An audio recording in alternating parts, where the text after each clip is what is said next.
Distinguished guests, the special speech will start in 5 minutes.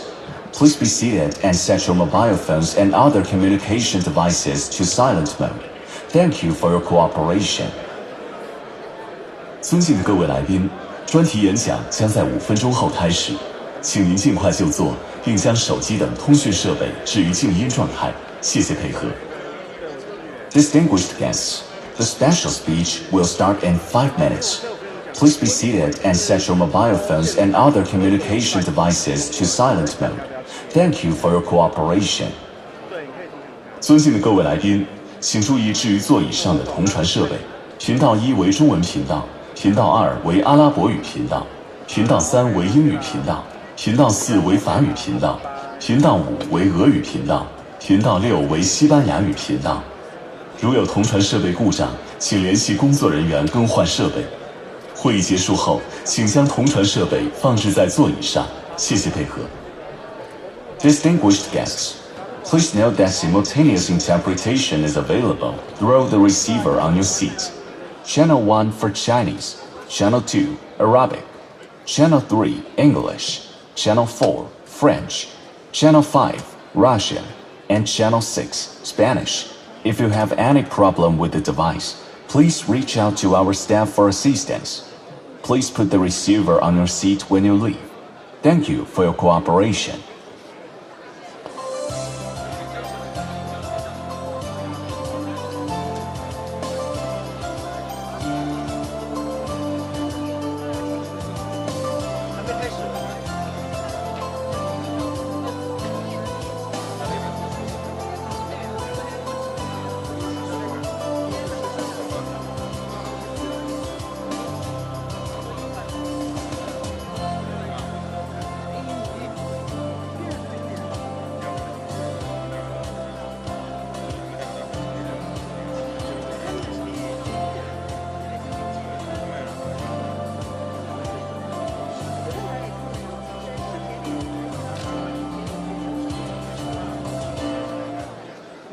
尊敬的各位来宾，专题演讲即将开始，请您尽快就座，并将手机等通讯设备置于静音状态。谢谢配合。Distinguished guests, the special speech will soon start. Please be seated and set your mobile phones and other communication devices to silent mode. Thank you for your cooperation. 尊敬的各位来宾，专题演讲即将开始，请您尽快就座，并将手机等通讯设备置于静音状态。谢谢配合。Distinguished guests, the special speech will soon start. Please be seated and set your mobile phones and other communication devices to silent mode.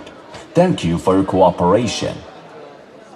尊敬的各位来宾，专题演讲即将开始，请您尽快就座，并将手机等通讯设备置于静音状态。谢谢配合。Distinguished guests, the special speech will soon start. Please be seated and set your mobile phones and other communication devices to silent mode. Thank you for your cooperation.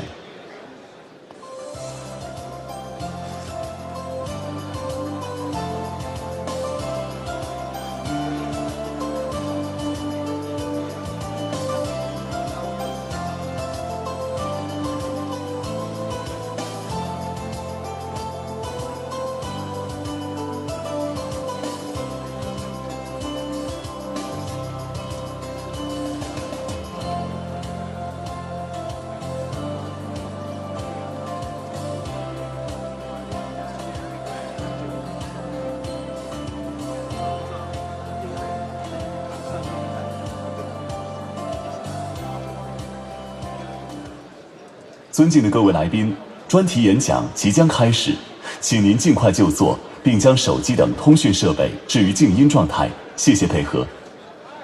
Distinguished guests, the special speech will soon start. Please be seated and set your mobile phones and other communication devices to silent mode.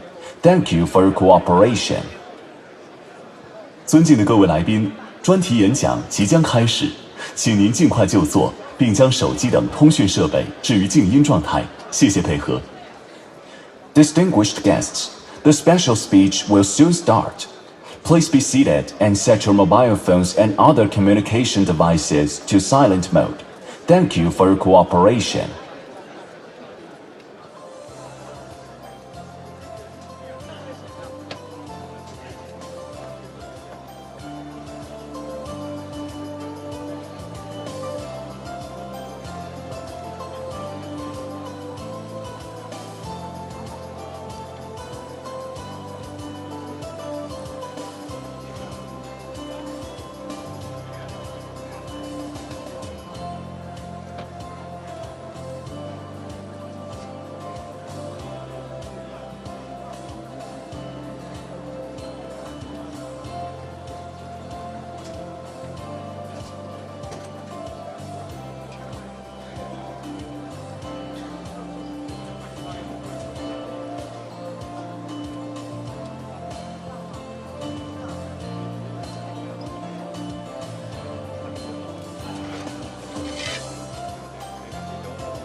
尊敬的各位来宾，专题演讲即将开始，请您尽快就座，并将手机等通讯设备置于静音状态，谢谢配合。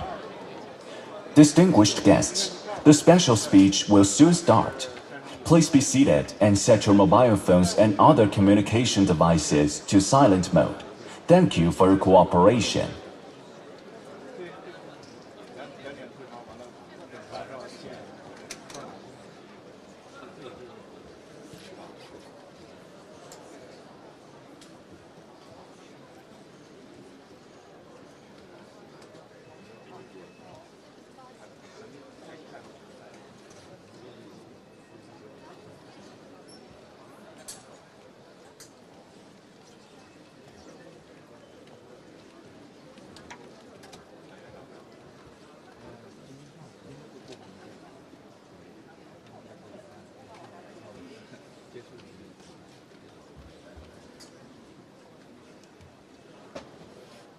有请中国国际战略学会副会长杜农一先生主持专题演讲。May I invite Du Nongyi, Vice Chairman of China Institute for International Strategic Studies, to preside over the special speech.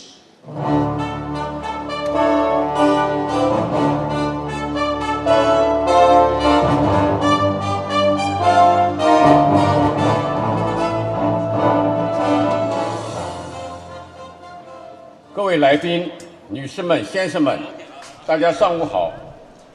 根据论坛安排，现在有请外交部陈晓东副部长做专题演讲，大家欢迎。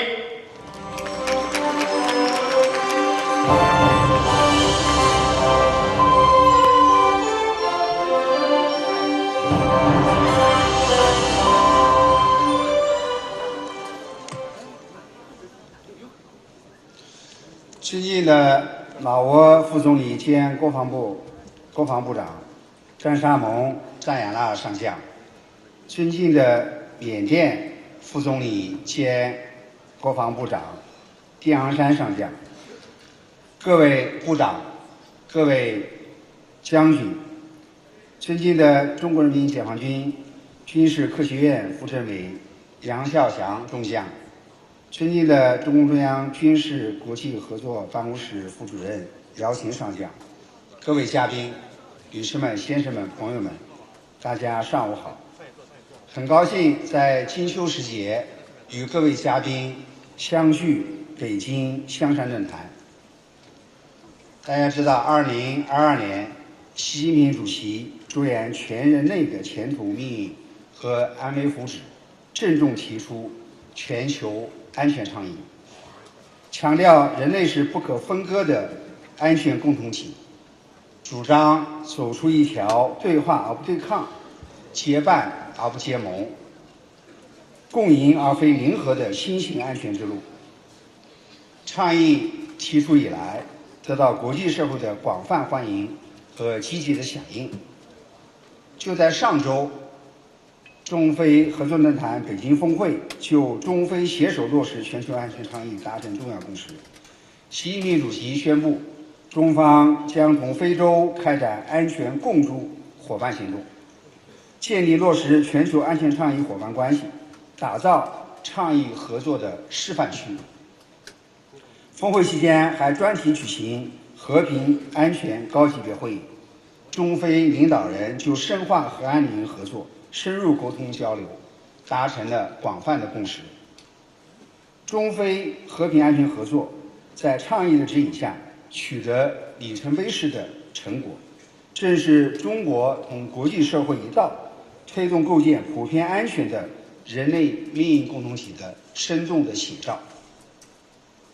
各位朋友，中方始终秉持开放包容、相互尊重、共建共享、合作共赢的原则，真诚欢迎所有真心维护世界和平与发展的伙伴加入倡议，协力应对各类传统与非传统的安全挑战。今年7月，中方发布首份全球安全倡议落实进展报告，全面系统梳理了倡议20个重点合作方向取得的实打实、沉甸甸的成果。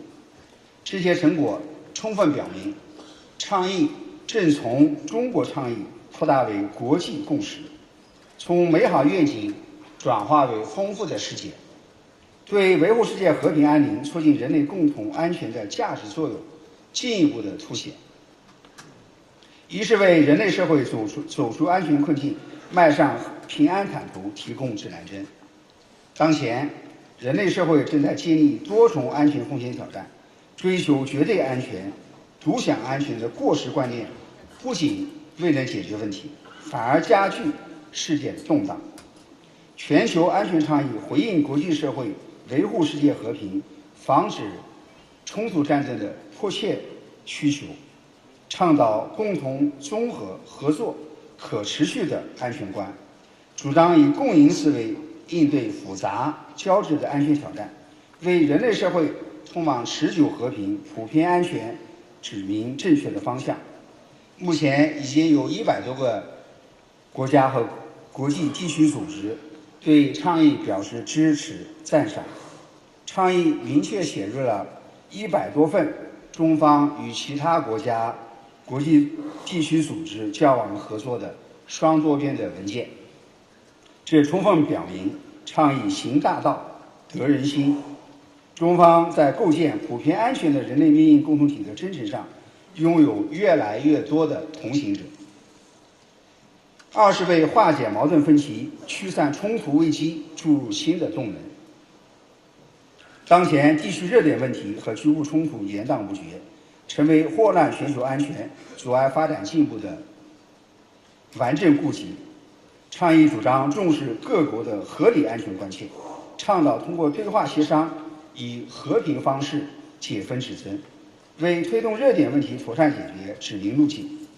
去年以来，中方成功促成沙特与伊朗和解，带动中东地区形成历史性的和解潮。针对巴以新一轮冲突，中方专门发布立场文件。不久前促成巴勒斯坦各派在北京举行对话，达成和解，为推动中东实现和平稳定迈出重要的一步。乌克兰危机全面升级后，中方马不停蹄开展穿梭外交，在劝和促谈上是最坚定、最积极的。中方还积极促成缅甸冲突相关方进行多轮的和谈，坚决维护朝鲜半岛和平稳定，持续推动伊核全面协议恢复履约谈判。为支持非洲之角地区国家应对地区安全发展治理挑战，中方提出并同地区国家一道加快落实非洲之角和平发展构想，积极斡旋地区热点，提供人道主义援助。中方为化解国际和地区热点问题所做的努力，成为落实倡议的积极和有效的实践。三是为国际和地区安全合作深入推进带来加速度。面对层出不穷的全球性安全挑战，加强国际安全合作比以往任何时候都更加迫切、更加重要。在倡议指引下，中方加大参与联合国维和行动，派遣多批维和部队赴黎巴嫩、马里、刚果金维稳防乱。中方致力于推进常规武器军控进程，于2023年10月批准了枪支议定书，并面向多国开展国际人道主义扫雷援助与合作。中方在反恐、气候变化、防灾减灾、公共卫生等领域与南方国家深入合作。中国、巴基斯坦、伊朗首次三方反恐安全磋商成功举办。中国太平洋岛国应对气候变化合作中心、防灾减灾合作中心分别建成启用。中国援建的非洲疾控中心总部1期顺利竣工。中方还发起全球数据安全倡议、全球人工智能治理倡议等，推动完善深海、极地、外空等新疆域的治理规则，引领新兴领域国际安全机制建设和治理进程。全球安全倡议高举团结旗帜，唱响合作强音，切实增强有关国家和人民的获得感、安全感。四是为促进安全领域交流对话搭建新的平台。破解全球安全难题需要各方汇聚共识、协调行动。为此，中方将北京香山论坛、全球公共安全合作论坛联营港等明确为推进倡议合作、加强交流对话的重要平台。在日前刚刚结束的全球公共安全合作论坛联营港2024年大会上，各国执法部门围绕落实全球安全倡议，打造全球公共安全共同体，深入商讨加强交流合作的务实举措，取得重要的共识和成果。北京香山论坛自2006年创立以来，不断发展壮大，被列为倡议合作平台后，影响进一步的提升，已成为中国提供世界共享的国际安全与防务高端对话平台。中方还积极用好博鳌亚洲论坛，加强国际安全交流对话，同时持续打造中非和平安全论坛、中东安全论坛、中拉高级防务论坛，为各方深化安全理念交流、加强政策协调提供更加丰富多样的平台。女士们、先生们、朋友们，全球安全倡议是习近平外交思想在国际安全领域的重要应用的成果。倡议提出2年多来，取得了一系列的合作硕果，再次证明习近平外交思想具有强大的真理价值和实践伟力，充分彰显倡议对构建人类命运共同体的战略引领作用。突出体现在倡议继承人类命运与共的朴素逻辑，主张以和平发展超越冲突对抗，以共商共建共享的全球治理观超越一方独大的霸权治理模式，为推动构建普遍安全的人类命运共同体提供了科学理念指引。倡议支持实现平等有序的世界多极化，支持各国成为利益共生、权利共享、责任共担的安全治理的主体，支持各方在全球安全事务中践行真正的多边主义，支持并推动建立多元有效的安全合作机制，为构建更加公道正义、共建共享的安全格局凝聚了体系的力量。倡议引导各方主动应变、砥砺前行，为破解传统和非传统的安全领域的诸多挑战，探索新思路，推进新行动，以源源不断的合作成果，为人类共同安全的大厦添砖加瓦。倡议为我们穿越威胁人类的迷雾险阻，筑牢人类命运共同体的安全之基，迈向持久和平、普遍安全的美好前景，提供了重要的战略引领。女士们、先生们、朋友们，不久前，中国共产党20届三中全会对在新的历史起点上进一步全面深化改革，推进中国式现代化作出总动员、总部署。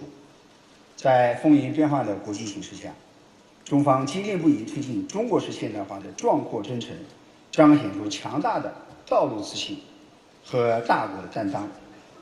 中国式现代化是走和平发展道路的现代化，必将壮大世界和平和国际的正义的力量。20届三中全会对推动构建人类命运共同体、落实全球发展倡议、全球安全倡议、全球文明倡议作出战略部署。中方愿同国际社会一道做出努力，深入践行全球安全倡议，同心共筑普遍安全的人类命运共同体。第一，中方将同各方一道维护联合国权威，坚定支持联合国在全球安全治理中发挥核心作用。当前国际形势变乱交织，联合国作为国际体系核心的地位和作用只能加强，不能削弱。中方将继续坚定支持联合国安理会在和平与安全问题上发挥首要作用，支持参与联合国维和行动，积极同联合国秘书长古特雷斯提出的新和平纲领等重要政策议程加强对接。联合国未来峰会将在本月22日至23日举办，中方将支持峰会达成顺应时代潮流和各国人民愿望的未来契约，发出坚持多边主义、加强团结合作、共促和平安全的有力信号。第二，中方愿同广大南方国家戮力同心，不断壮大维护和平安全的南方力量。中国和非洲作为携手推进全球安全倡议的好伙伴，将共同落实中非合作论坛北京峰会在和平安全领域取得的重要共识，加快实施安全共筑伙伴行动，携手推进和平安全的现代化。中方愿同南方国家围绕共同关心的安全议题，加强政策协调，在河岸能力建设、反恐、执法安全、气候变化、粮食安全、人工智能等领域开展务实合作，提出共同的倡议，为维护促进地区以及世界和平稳定发挥南方作用。同时，中方将一如既往在国际场合为南方国家的安全关切仗义直言，共同在全球安全事务中发出更加响亮的南方声音。第三，中方将继续做好斡旋者、劝和者，同各方一道推动热点问题的政治解决进程。在乌克兰危机中，中方将继续同各方深入沟通，为止战凝聚共识，为和谈铺路搭桥。在巴以问题上，中方将继续推动尽快停火止战，加大人道救援，支持巴勒斯坦加强民族团结，支持巴勒斯坦成为联合国正式会员国，倡议召开更大规模、更具权威、更有时效的国际和会，制定落实两国方案的路线图和时间表。我们还将持之以恒推动朝鲜半岛问题政治解决，推动局势降温回稳，继续积极支持阿富汗温和稳健施政，防止恐怖主义再次滋生蔓延。第四，中方愿推动倡议合作积极融入地区架构，持续促进地区的安全稳定。中方支持完善以东盟为中心的地区安全合作机制和架构，将以倡议精神为引领，加强同东盟国家间的安全对话与合作。中方将同湄公河国家在南湄合作框架下打造全球安全倡议的试验区，深入推进平安南湄行动，共同建设面向和平与繁荣的南美国家运营共同体。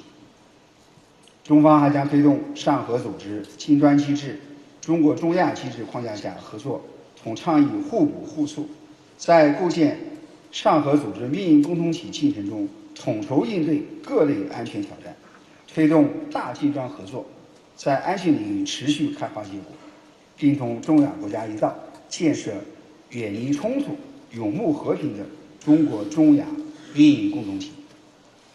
第五，中方将继续与各方围绕倡议理念和实践深入交流，共同激发破解人类安全难题的新思路、新的方案。中方期待各方继续用好北京香山论坛、全球公共安全合作论坛、连云港等平台，围绕完善全球安全治理提出更多的真知灼见。今年7月，中方成立全球安全倡议研究中心，我们欢迎各国战略界、学术界同中方专家学者围绕倡议加强学术交流，开展联合研究，为共筑普遍安全的人类运营共同体贡献更多的智慧和力量。女士们、先生们、朋友们，在这个充满挑战也充满希望的时代，让我们共同认清历史发展潮流，坚守共同安全的人间正道，持续践行全球安全倡议，携手开创普遍安全、持久和平的美好未来。最后，祝第11届北京香山论坛取得圆满成功，为促进国际安全交流合作、推进人类和平安全的事业发挥新的更大的作用。谢谢大家。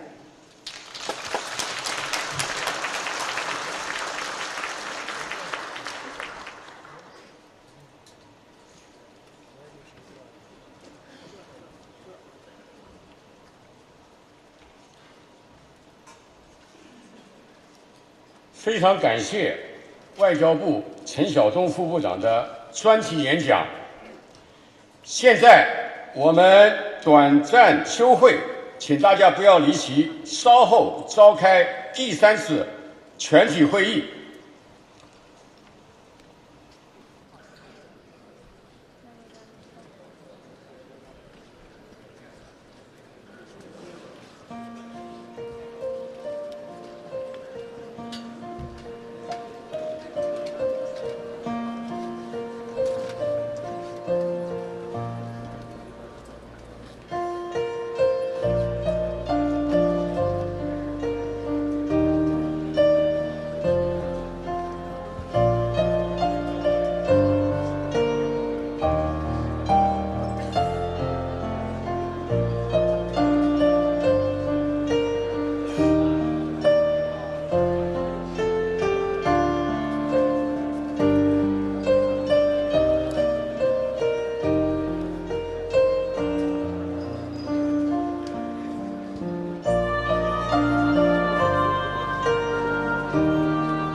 尊敬的各位来宾，全体会议即将开始，请您尽快就座，并将手机等通讯设备置于静音状态，谢谢配合。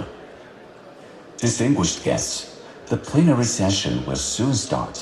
Please be seated and set your mobile phones and other communication devices to silent mode. Thank you for your cooperation.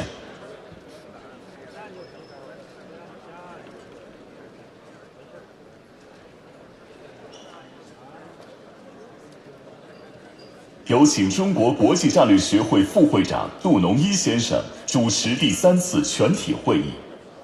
May I invite Du Nongyi, Vice Chairman of China Institute for International Strategic Studies, to preside over the 3rd plenary session.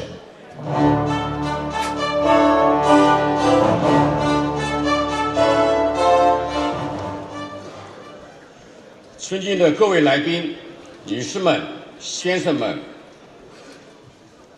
现在召开北京香山论坛第3次全体会议，全球南方与世界和平发展。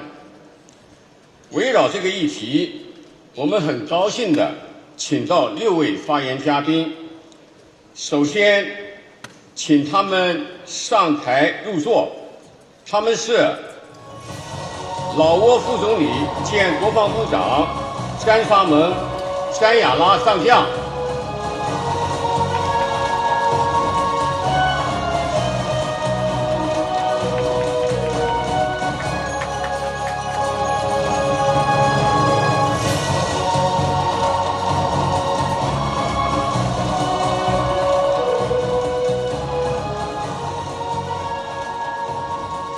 南非国防和退役训练部部长安吉莫塞卡，欢迎。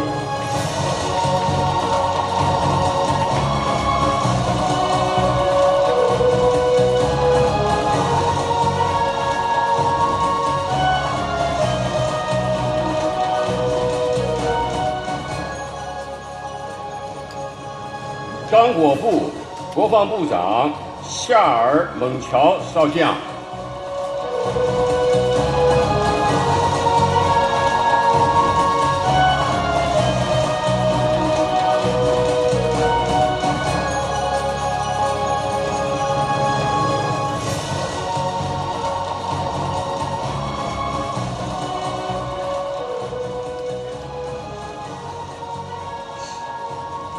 斯里兰卡国防部常秘古纳拉特纳，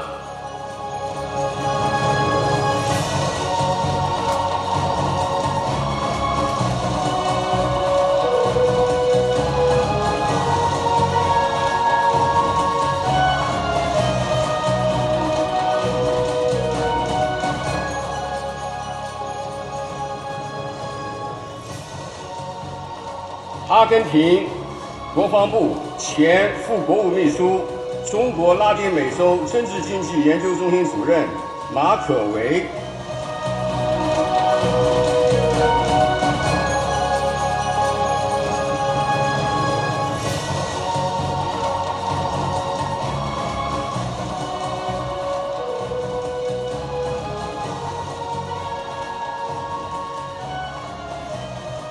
墨西哥海军战略研究学院及海军高等研究中心教授、退役中将塞萨尔·奥利瓦莱斯·阿古斯塔，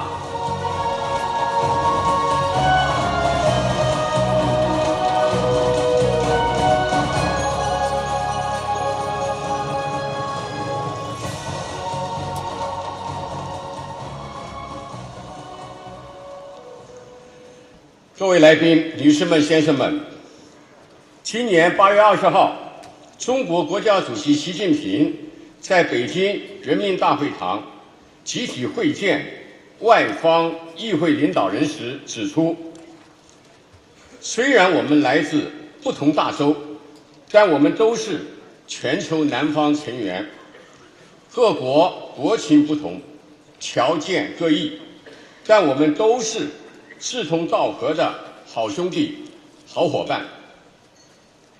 中国同广大发展中国家在重大国际和地区问题上通力协作，共同发出全球南方的时代强音。近年来，全球南方已成为国际政治与经贸领域的高频词。环顾世界，全球南方国家群体性崛起，其声势卓然壮大，为推动人类进步发挥了举足轻重的建设性作用，也是世界和平发展的重要力量。与此同时，全球南方的发展、团结和安全环境也备受冲击。本场大会将讨论如何加强全球南方的团结合作，以及全球南方在推动世界和平发展中的地位作用，不断为共同发展、合作共赢创造和平、和谐和安全的环境。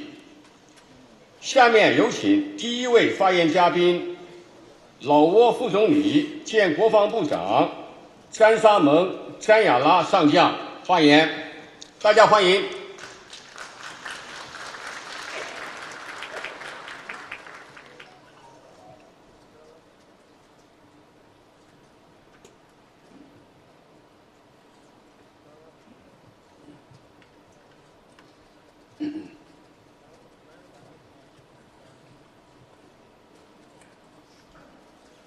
ขอเรียนท่านประธานกองประชุมที่นับถือบรรดาท่านรัฐมนตรีส่วนประเทศบรรดาท่านแขกท่านยิ่งท่านชายที่นับถือก่อนอื่นข้าพเจ้าตั้งหน่ายคณะผู้แทนจากสาธารณรัฐประชาธิปไตยประชาชนลาวขอขอบใจจะได้รับการเสื้อเชิญจากกองประเทศมาแห่งสปจีมาร่วมในกองประชุมที่สำคัญสากลในครั้งนี้และได้ให้การต้อนรับอย่างอบอุ่นที่สุดต่อคณะพวกข้าพเจ้าท่านประธานกองประชุมท่านยิ่งท่านชายที่นับถือในสมปีผ่านมาภาคพื้นอาซีแปซิฟิกโดยรวมแล้วมันอยากรักษาความสงบและทางเป็นภาคพื้นที่เสริมสร้างสันติภาพเสถียรภาพและการร่วมมือเพื่อการพัฒนาก็คือการขยายตัวทางด้านเศรษฐกิจซึ่งได้เป็นปัจจัยอันสำคัญ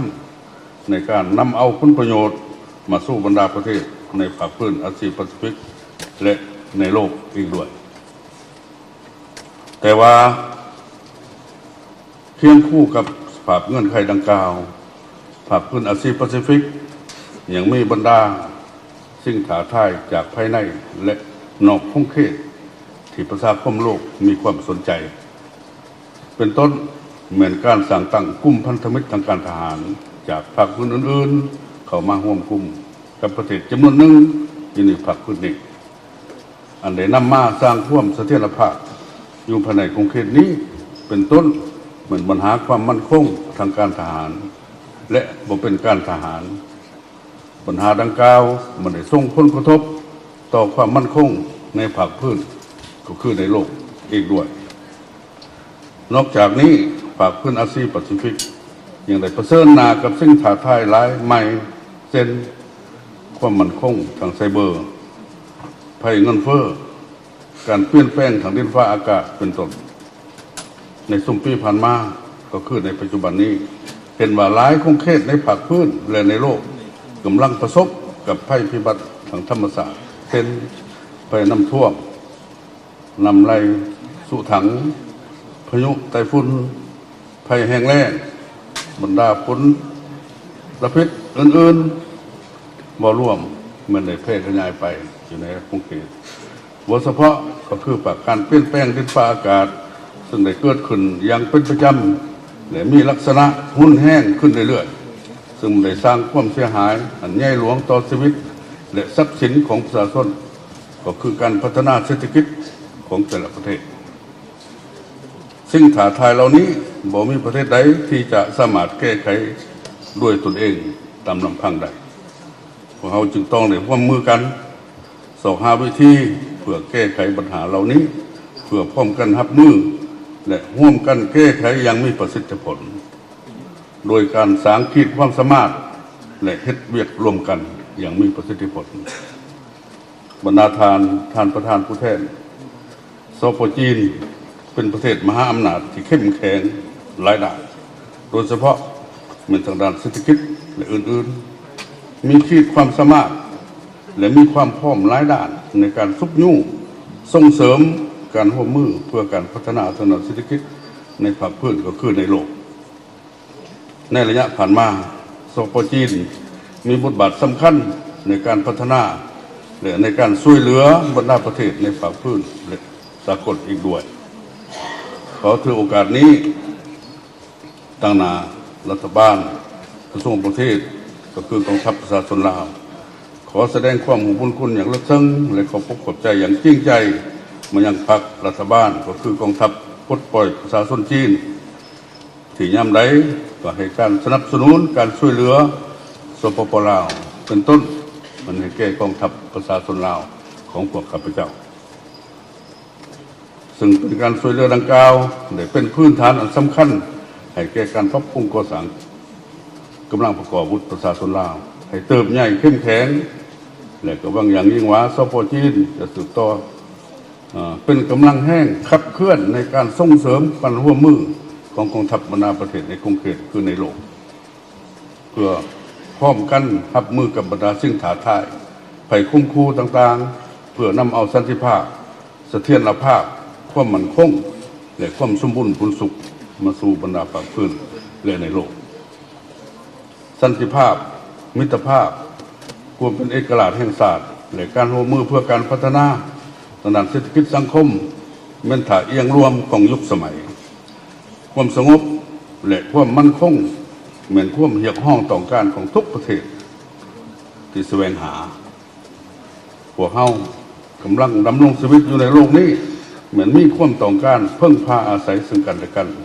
เพื่อป้องกันพัฒนาเพื่อความอยู่ดีกินดีและความผาสุกของมวลมนุษย์สปป.ลาวสนับสนุนต่อศาสนาต่อทุกศาสนาของสปป.จีนในการแก้ไขปัญหาวิกฤตการณ์ต่างๆอยู่ในภาคพื้นก็คือในโลกพร้อมกันนั้นก็สนับสนุนแนวทางและนโยบายจีนเดียวของสปป.จีนไต้หวันเป็นภาคส่วนหนึ่งที่บ่สามารถตัดแยกออกจากสปป.จีนได้บ่คัดค้านทุกการยุแย่การแบ่งแยกไต้หวันออกจากจีนบรรดาท่านยิ่งและท่านชายภาคพื้นอาเซียนแปซิฟิกจะสืบต่อเป็นภาคพื้นที่มีบทบาทสำคัญต่อการเติบโตทางด้านเศรษฐกิจความมั่นคงของโลกย้อนท่าแห้งบ่มซ่อนและที่ตั้งทางยุทธศาสตร์ในกรุงเทพดังกล่าวนี้ภาคพื้นแปซิฟิกก็ยังจะเผชิญหน้าสิ่งท้าทายการทดสอบหลายรูปแบบซึ่งมันเรียกร้องให้ทุกประเทศต้องได้ร่วมมือกันอย่างเอาจริงเอาจังเพื่อป้องกันปรึกษาหารือและหาทางแก้ไขร่วมกันฉะนั้นสปป.ลาวเวลาใดก็สนับสนุนกลไกการปรึกษาหารือบนพื้นฐานแก้ไขปัญหาด้วยสันติวิธีบนพื้นฐานต่างฝ่ายต่างมีผลประโยชน์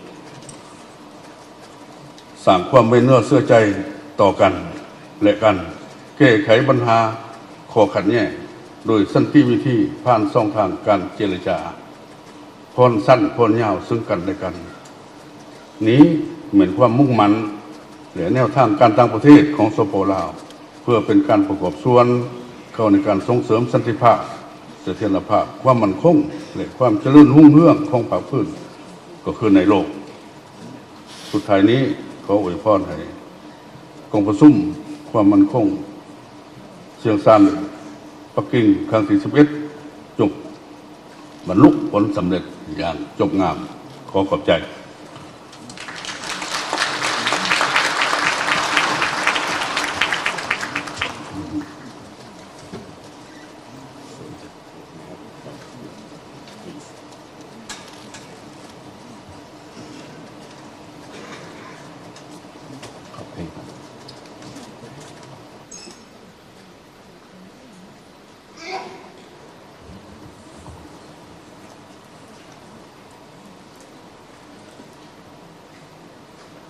老挝嘉宾因为行程安排需要先期离场，下面我们继续有请南非国防和退役军人部部长安吉莫彩卡女士发言。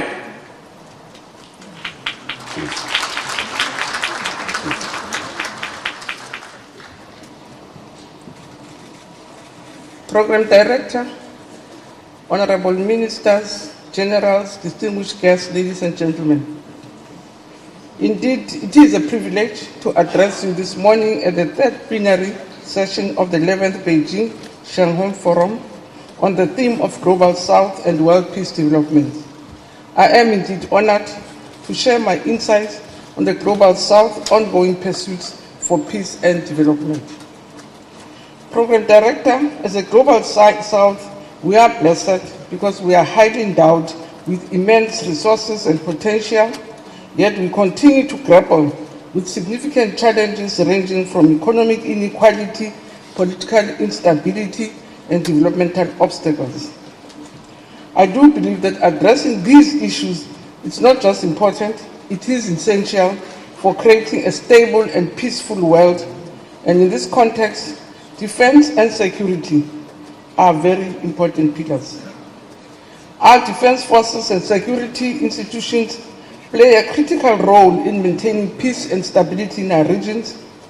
Our participation as a country in peacekeeping missions, such as the one we have in the Democratic Republic of Congo and Mozambique, does show our long-standing commitment to restoring law and order, combating terrorism and violent extremism, and providing humanitarian relief.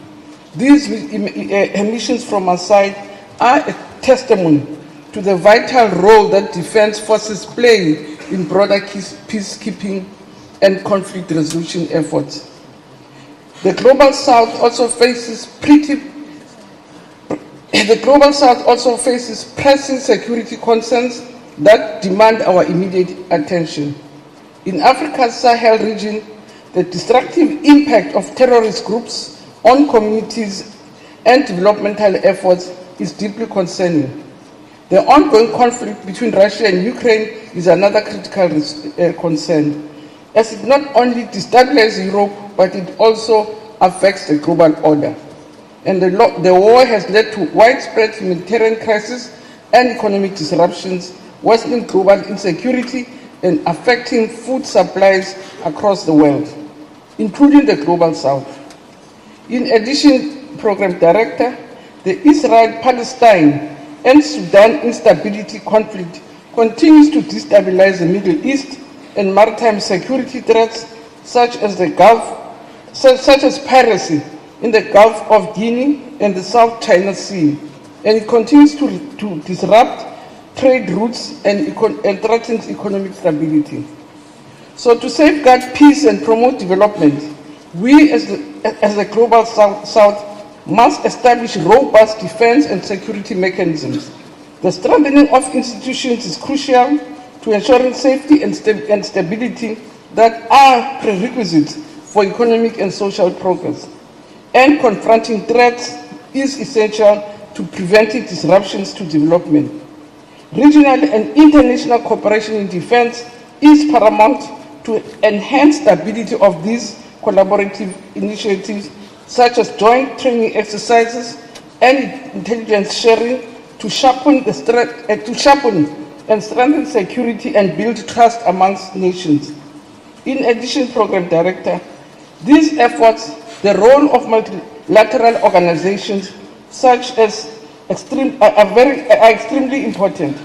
So across various regions, organizations such as SADC, South African Development Community, the Association of Southeast Asian Nations, ASEAN, and the Union of South American Nations play a critical role in promoting development and peace.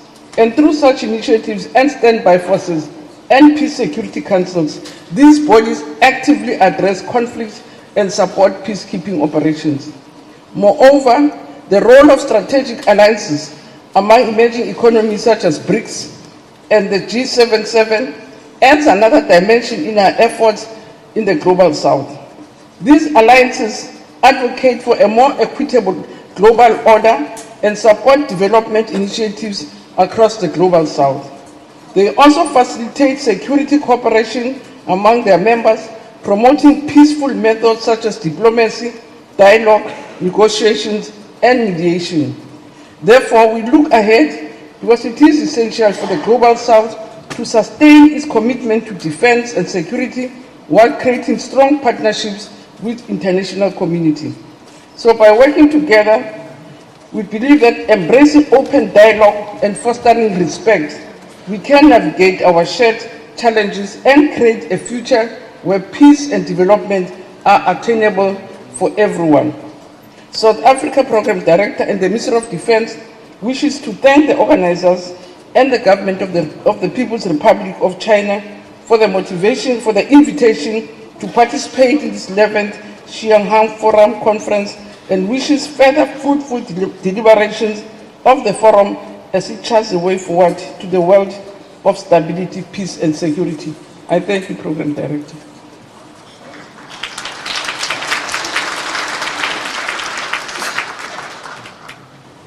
谢谢南非嘉宾的发言。下面有请刚果部国防部长夏尔·蒙乔少将发言，大家欢迎。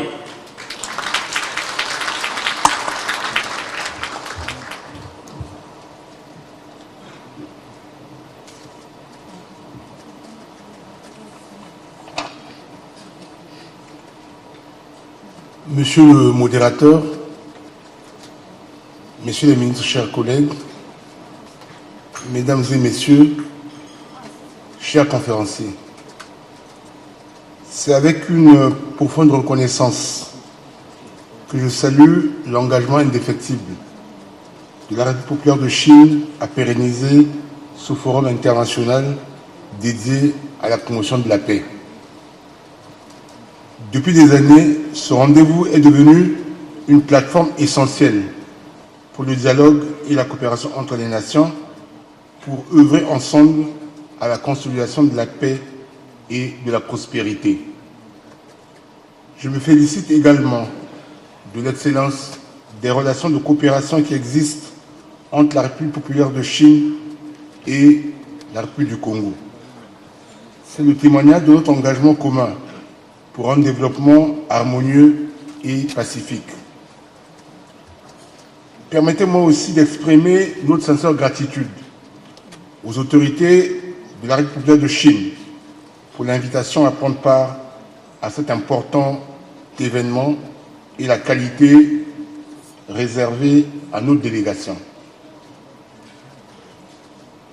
Messieurs les ministres, Mesdames et Messieurs, chers conférenciers, alors que nous entamons cette 11e session portant sur le thème général « Promouvoir la paix pour un avenir commun », rappelons-nous que promouvoir la paix n'est pas seulement un impératif moral, mais une nécessité pour construire un avenir engagé où chaque nation peut prospérer dans un environnement de sécurité et de collaboration. C'est ensemble que nous pouvons gérer un monde où la paix est non seulement souhaitée, mais véritablement réalisée et vécue. Le succès éclatant du 9e sommet du Forum sur la coopération sino-africaine, FOCAC, qui vient de se tenir ici à Beijing, les 4 et 5 septembre 2024, est la belle illustration d'une synergie d'action entre la Chine et l'Afrique et le couronnement de l'espace géopolitique dit Sud global en vue de la construction d'une communauté d'avenir partagé pour l'humanité. Cela dit, ma contribution à ce forum porte sur le thème suivant: le Sud global et sa place dans la promotion de la paix mondiale. Je voudrais, au cours de cette intervention, m'appesantir sur certains aspects essentiels. D'abord, contextualiser le terme Sud global dans son approche actuelle et rappeler la mission principale des Nations Unies. Ensuite, présenter les défis du Sud global dans le contexte de la paix, en mettant en lumière sa contribution à la paix mondiale. Enfin, met en relief le rôle des organisations régionales et locales, l'importance de la coopération Nord-Sud et la nécessité des investissements au profit de la paix. Messieurs les ministres, chers conférenciers, que peut-on retenir de cette notion de Sud global?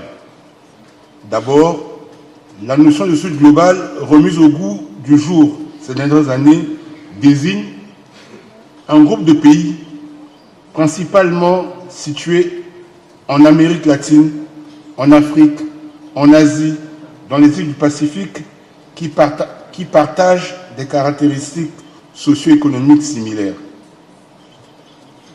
Opposable au Nord global, composé principalement des pays industrialisés, le Sud global, composé des pays en développement ou émergents, fait face à des défis économiques, politiques, environnementaux spécifiques. Premier défi. Les pays du Sud global sont souvent moins industrialisés, avec des économies basées sur l'agriculture de subsistance ou l'extraction des ressources naturelles. 2. Ils connaissent des taux plus élevés de pauvreté, d'inégalité sociale et de faibles indices de développement humain. 3. Leur histoire est coloniale, avec une influence particulière sur leur histoire, sur leurs systèmes économiques et politiques.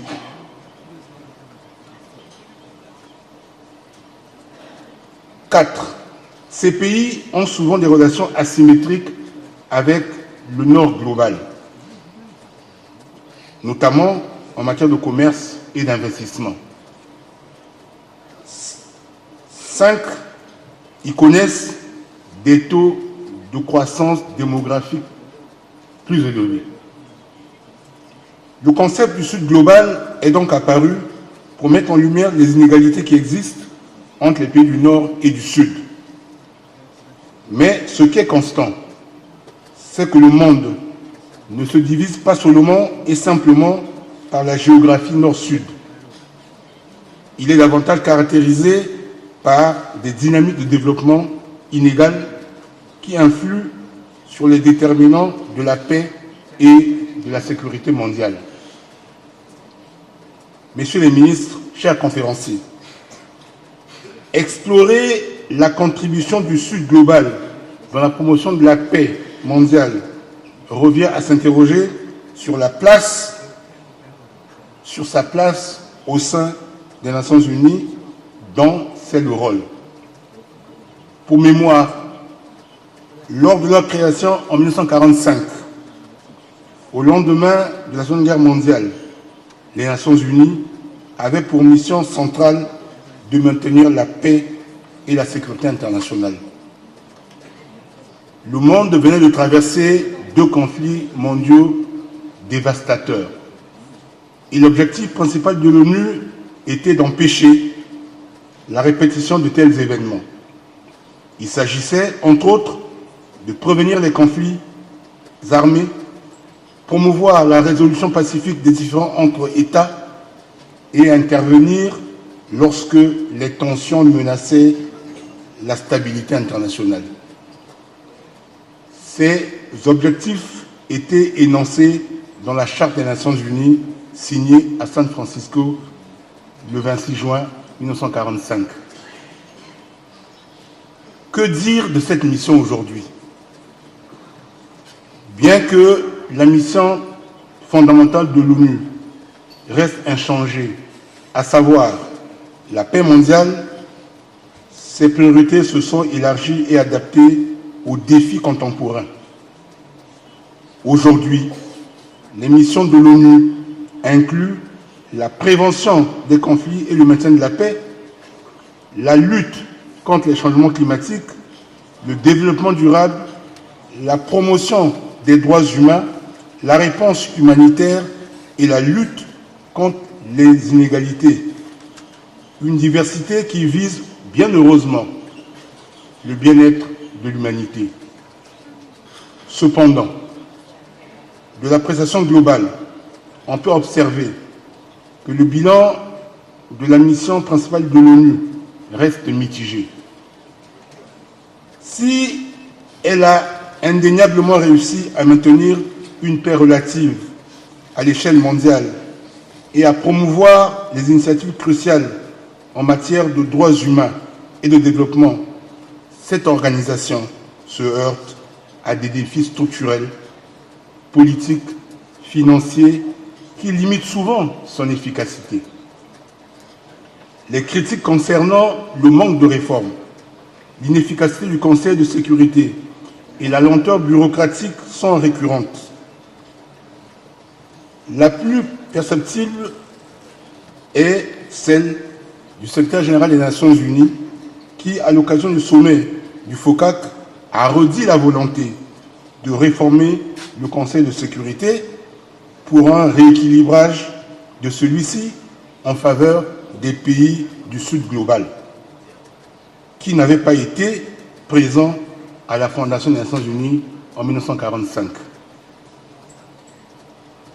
Messieurs les ministres, messieurs les conférenciers, le concept de paix mondiale est au cœur des discussions internationales depuis des décennies. Cependant, il est souvent perçu à travers le prisme des nations les plus développées, laissant dans l'ombre le déterminant du Sud global dans ce processus. Quels sont alors les défis du Sud global dans le contexte de la paix?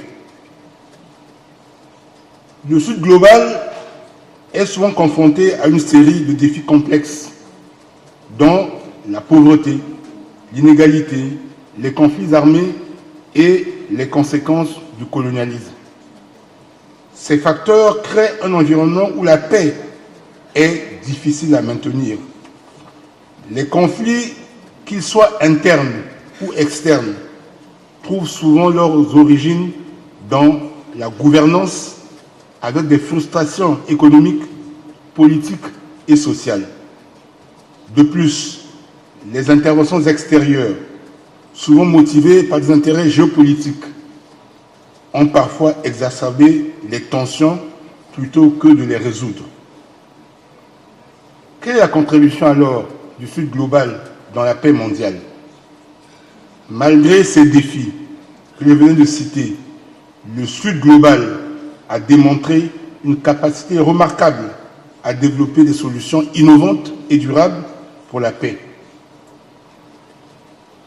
Les initiatives de justice transitionnelle, les processus de réconciliation nationale et les mouvements de paix locaux ont été des moteurs de transformation dans les régions autrefois dévastées par les guerres. Ainsi, par exemple, de nombreux pays du Sud global ont réussi à instaurer un climat de paix durable après des périodes de violence extrême. D'autres ont engagé courageusement des pourparlers de paix complexes pour mettre fin à des années de conflits internes. Les organisations régionales, telles que l'Union africaine, l'Association des nations de l'Asie du Sud-Est, ASEAN, et la communauté des États d'Amérique latine et des Caraïbes, CELAC, jouent un rôle déterminant dans la promotion de la paix et de la stabilité au sein du Sud global. Elles offrent une plateforme pour résoudre les conflits à travers le dialogue et la coopération régionale. Rappelons-nous, pour ce qui concerne l'Afrique, le rôle joué par l'Organisation de l'Unité africaine, OUA, pour la libération de l'Afrique du joug colonial. On peut dire, sans fausse modestie, que c'est une mission politique, historique, accomplie par l'Afrique. Ces organisations, en prenant en compte les spécificités culturelles et historiques des régions concernées ou en conflit, sont souvent plus efficaces que certaines interventions internationales exogènes, ne prenant pas suffisamment en compte les spécificités régionales et locales. Que dire de la coopération Nord-Sud dans ce processus. Pour que le Sud global puisse pleinement contribuer à la paix mondiale, une coopération équilibrée et respectueuse entre le Nord et le Sud est essentielle. Il ne s'agit pas seulement de transfert de ressources ou d'assistance technique, mais d'un véritable partenariat fondé sur le respect mutuel, la reconnaissance des contextes locaux et des capacités locales. Les pays du Nord doivent apprendre des solutions innovantes développées par le Sud et soutenir des efforts par des politiques qui ne renforcent pas les inégalités, mais qui les réduisent. Dans cette coopération, les investissements pour le développement sont nécessaires pour assurer la paix. Dans cet esprit, je me permets alors de rappeler ici cette importante réflexion de son Excellence M. Denis Sassou Nguesso, président de la République du Congo, à savoir, et je cite, « Il n'y a pas de développement sans paix et il n'y a pas de paix sans développement ». Cette réflexion souligne l'interdépendance profonde entre la paix et le développement dans toute société. La paix crée un environnement stable et sécurisé, essentiel pour que les projets de développement puissent prospérer. Qu'il s'agisse de l'économie, de l'éducation, des infrastructures. En l'absence de paix, les ressources sont souvent détournées vers les conflits, rendant difficile toute initiative de croissance durable. Inversement, sans développement, les inégalités économiques et sociales peuvent s'aggraver, alimentant ainsi des tensions et des conflits. Ainsi, la paix et le développement sont inextricablement liés, chacun étant à la fois la condition et le résultat de l'autre. Autant dire que les investissements d'aujourd'hui serviront la cause de la paix pour demain. C'est dans cette perspective que nous pouvons apprécier à leur juste valeur les investissements annoncés par le président de la République populaire de Chine à l'occasion du sommet du FOCAC au profit de l'Afrique et qui ont une nécessité pour la paix. La République du Congo salue l'action du partenariat pour la sécurité commune énoncée par le président Xi Jinping lors du 9e sommet du Forum sur la coopération sino-africaine et qui consiste à instaurer avec l'Afrique un partenariat en vue de l'initiative pour la sécurité mondiale et en faire un exemple de coopération dans le cadre de cette initiative. De même qu'elle engage, dans le cadre de sa coprésidence au Forum, à s'investir pleinement pour la mise en œuvre de la coopération politique, paix et sécurité, conformément au plan d'action 2025-2027. Mais il est clair qu'au-delà du développement, la paix mondiale est aussi tributaire des équilibres à faire entre le Nord global et le Sud global. Cela renvoie à l'exigence d'un nouvel ordre international multilatéral et multipolaire. L'avènement de ce nouvel ordre international multipolaire devra marquer une transformation majeure des relations internationales, où le pouvoir global n'est plus concentré entre les mains des superpuissances, mais est réparti entre plusieurs acteurs, favorisant ainsi la diversité des perspectives et des intérêts. Cela ouvre alors la voie à une diplomatie plus équilibrée, où différentes puissances, quelles qu'elles soient, les États-nations ou les organisations régionales, peuvent jouer un rôle significatif dans la gouvernance mondiale.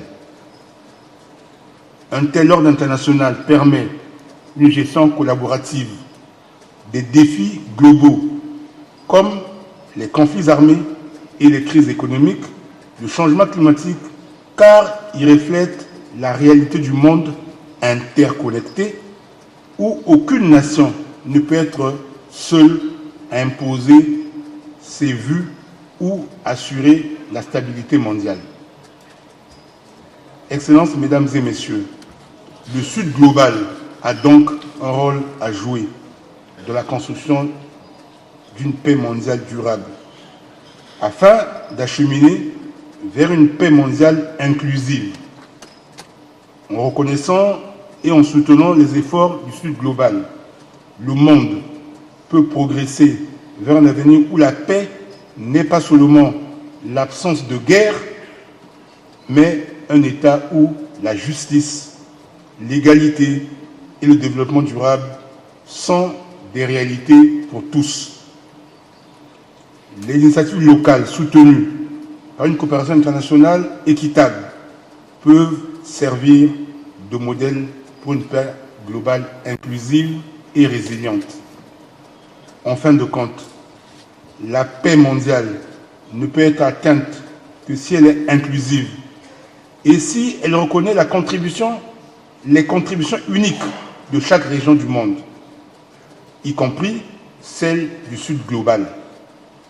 C'est en écoutant, en apprenant et en collaborant que nous pourrons avancer vers un avenir plus pacifique pour tous. Je demeure persuadé qu'au-delà du gain d'efficacité reconnu à la coopération bilatérale interétatique, c'est au niveau multilatéral que se situe la meilleure voie d'une coopération internationale de sécurité multi-acteurs. Plein succès aux travaux de cette 11e édition du Forum de Pékin. Je vous remercie.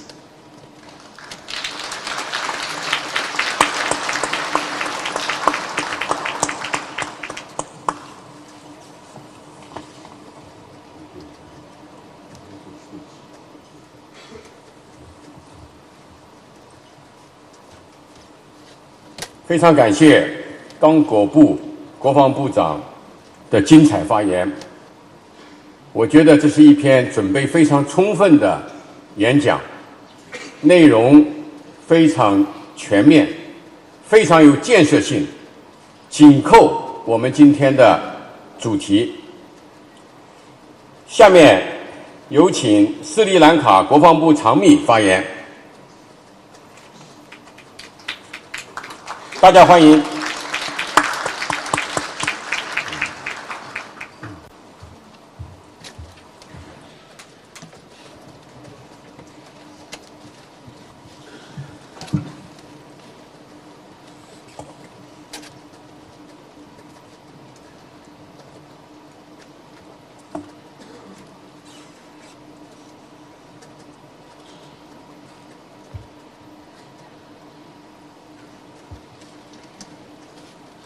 Respected Chair, Honorable Ministers, distinguished delegates, esteemed colleagues, ladies and gentlemen, good morning to all of you.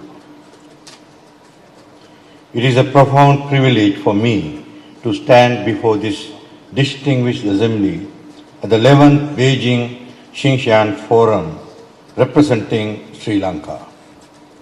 I wish to extend my sincere gratitude to the Government of the People's Republic of China and the organizers for convening such a momentous gathering of global leaders and experts united in our shared commitment to global peace and security.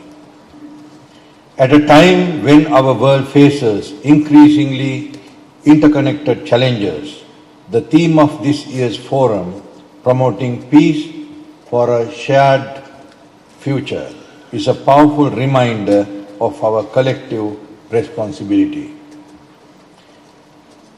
This responsibility is felt most acutely by those of us from the global south, as we stand not only as partners in global security, but as advocates for an equitable world order, where the voices and concerns of the global south are heard and respected.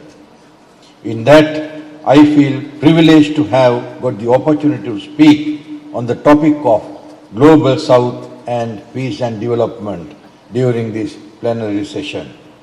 Ladies and gentlemen, Sri Lanka believes that true security must be comprehensive, inclusive and rooted in cooperation between nations of both the global North and South.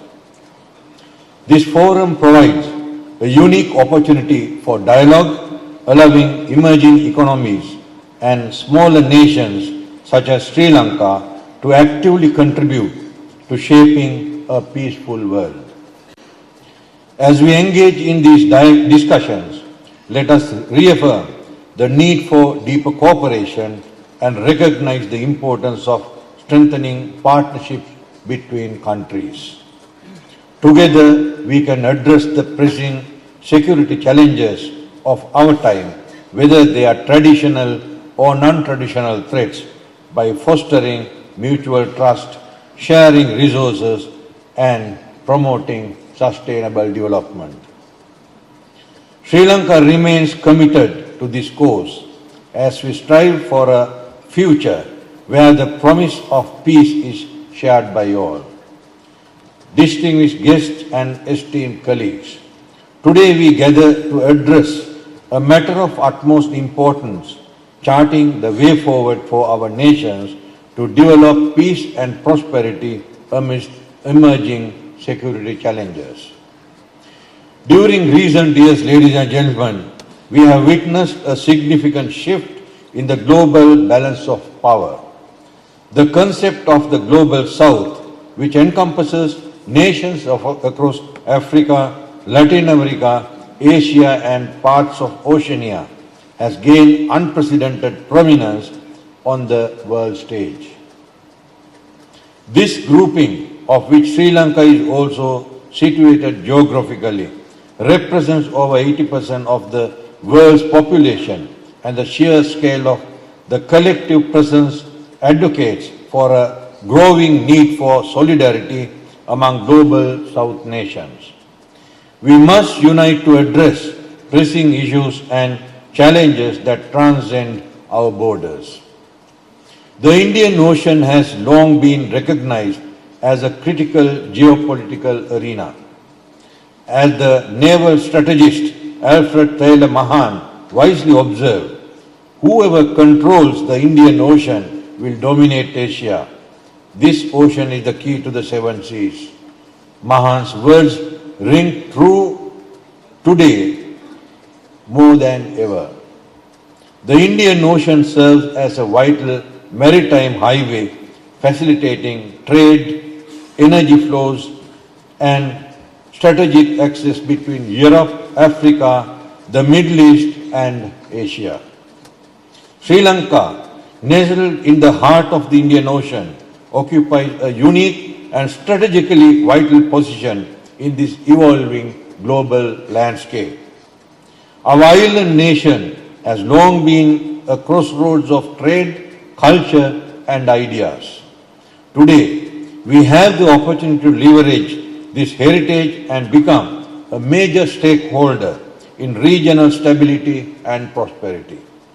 Our active involvement in organizations such as the Indian Ocean Rim Organization or IORA underscores our commitment not only to our own development but to the sustainable growth and security of the entire region.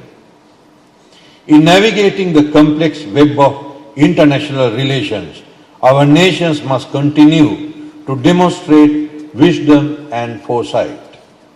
Sri Lanka's commitment to a non-aligned foreign policy has served as well in this regard, allowing us to maintain our sovereignty and pursue partnerships based on mutual respect and shared interests amidst pressure from many friendly nations interested in the Indian Ocean region. As we move forward, we understand that we must reinforce this approach, resisting pressure to align ourselves exclusively with any single block of power. Instead, we believe that we should position Sri Lanka as a bridge builder, a nation capable of fostering dialogue and understanding between different worldviews and systems of governance. Ladies and gentlemen, however, as we work toward peace and prosperity, we cannot afford to ignore the emerging security challenges that threaten our progress and the stability of our region. These challenges are manifested and require a comprehensive approach to address effectively. Transitional terrorism and extremism continue to pose significant threats, necessitating enhanced intelligence sharing and counter-terrorism operations with our regional partners. Maritime security in the Indian Ocean remains a critical concern given the vital sea lines of communication that pass through our waters. The Indian Ocean, particularly the waters near the Horn of Africa and the Strait of Malacca, continues to face threats from piracy and trafficking. Furthermore, the growth of sophisticated criminal networks engaged in drug trafficking, human smuggling and money laundering threatens the regional stability, which advocates for the mutual understanding among nations to develop remedies such as extradition treaties to apprehend persons responsible. Ladies and gentlemen, in the digital age, cybersecurity has emerged as a frontier of national defense. We must invest in developing our capabilities to protect our critical infrastructure, government systems, and the digital lives of our citizens from cyber threats. On the other hand, climate change and environmental degradation present existential challenges that require both immediate action and long-term planning. Furthermore, economic stability and the burden of external debt pose significant threats to our national security and sovereignty. We must work diligently to diversify our economy, attract sustainable investments, and negotiate fair terms in our international financial arrangements. Ladies and gentlemen, to address these mutual challenges effectively, we must adopt a comprehensive and forward-thinking approach. First and foremost, we need to strengthen our defense capabilities while simultaneously promoting regional cooperation. This dual approach will allow us to protect our national interests while contributing to collective security arrangements that benefit the entire region. Further to that, ladies and gentlemen, implementing sustainable development practices is no longer optional but essential for our long-term security and prosperity. We must lead by example in adopting green technologies, protecting our biodiversity, and building resilience against climate-related disasters. By doing so, we not only secure our own future, but also position our countries as responsible global citizens for sustainable development in the global south. As we chart our course for the future, I propose several key strategies that will guide our nations toward peace, prosperity, and security whilst collaborating with the countries of global south. First, Sri Lanka must enhance regional cooperation by strengthening our ties with organizations such as Shanghai Cooperation Organization, Non-Aligned Movement, the Group of 77 or G77, BRICS, BIMSTEC, and IORA. These platforms provide invaluable opportunities for dialogue, economic cooperation, and collective problem solving. Secondly, ladies and gentlemen, we must focus on promoting economic resilience through diversification and innovation. Sri Lankan economy has shown remarkable resilience in the face of internal and global challenges, but we must not rest on our achievements. By investing in sectors such as sustainable tourism and green technologies, we can create new avenues for growth and reduce our vulnerability to internal and external economic shocks. Thirdly, ladies and gentlemen, we must embrace technological innovation not just as a means of enhancing our defense capabilities, but as a driver of economic growth and improved governance. From e-government initiatives that increase transparency and efficiency to smart city projects that improve the quality of life for our citizens, technology can be a powerful tool for national development. Fourth, ladies and gentlemen, we must promote environmental sustainability both at home and on the global stage. Sri Lanka has the potential to contribute to sustainable development practices. By protecting our natural resources, investing in renewable energy, and advocating for global action on climate change, we can secure a healthier, more prosperous future for generations to come. Lastly, we must actively engage in efforts to encourage reforming of global governance structures. Located in the global south, Sri Lanka has a responsibility to advocate for reforms that will give developing nations a greater voice in international decision-making processes. Ladies and gentlemen, the path ahead is not without its challenges. We face a complex and rapidly changing global environment, with threats ranging from traditional and non-traditional security concerns to emerging challenges in the cyber and environmental domains.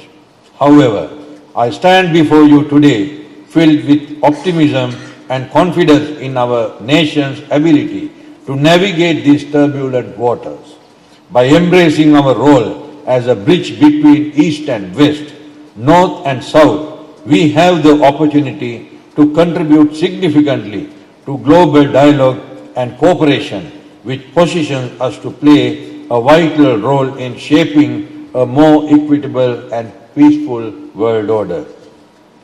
As we move forward, ladies and gentlemen, let us do so with courage, conviction, and a deep sense of responsibility to our people and to the global community. Let us work tirelessly to build a global South that is not only prosperous and secure, but also serves as a beacon of hope and progress for the entire world.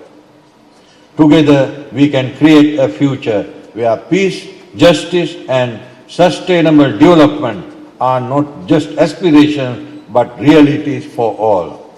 The choices we make today will echo through history, shaping the world our children and grandchildren will inherit.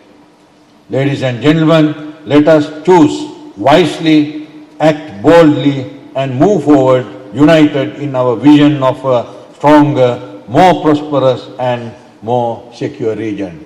Thank you very much, ladies and gentlemen. Thank you very much for your patience hearing.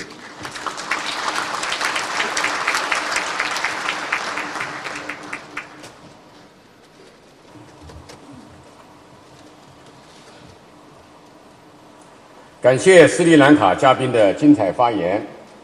下面有请阿根廷国防部前副国务秘书马可维先生发言。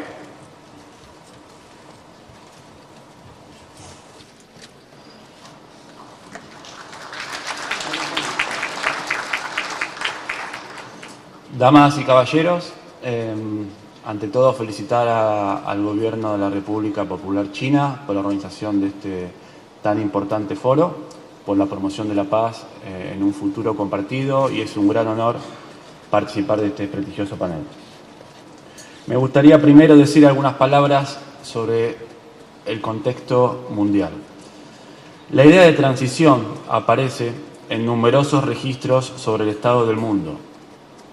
Desde comienzos del siglo XXI asistimos a una situación mundial que cada vez pondera más la incertidumbre, las turbulencias de todo signo, las crisis percibidas o anticipadas. La idea de transición pone de manifiesto que vivimos en un mundo que no es estático.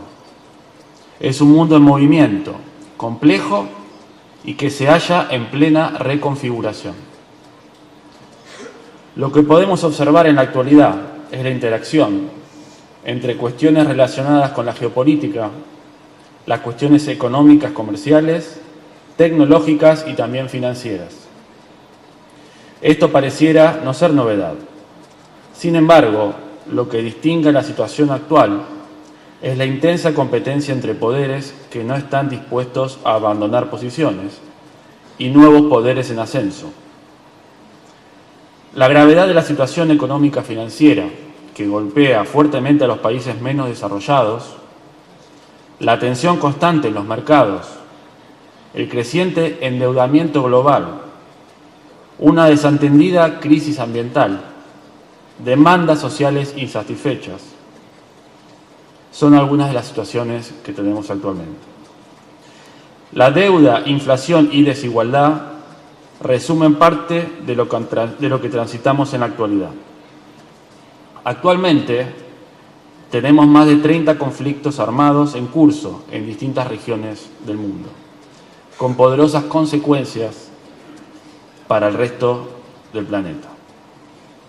La pandemia que atravesamos entre fines de 2019 y 2023 expuso como nunca antes múltiples problemas irresueltos, preexistentes. Lo que se presentó como una severa crisis sanitaria reveló serios déficits de atención en aspectos fundamentales como lo es el multilateralismo, ya que no se pudieron consensuar medidas conjuntas para afrontar un desafío común.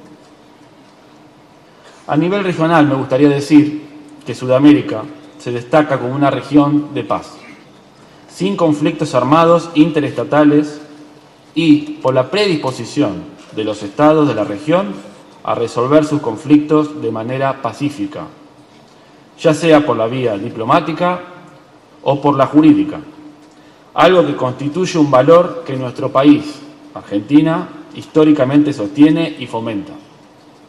América Latina cuenta con una enorme cantidad de recursos naturales, reservas de minerales y agua dulce.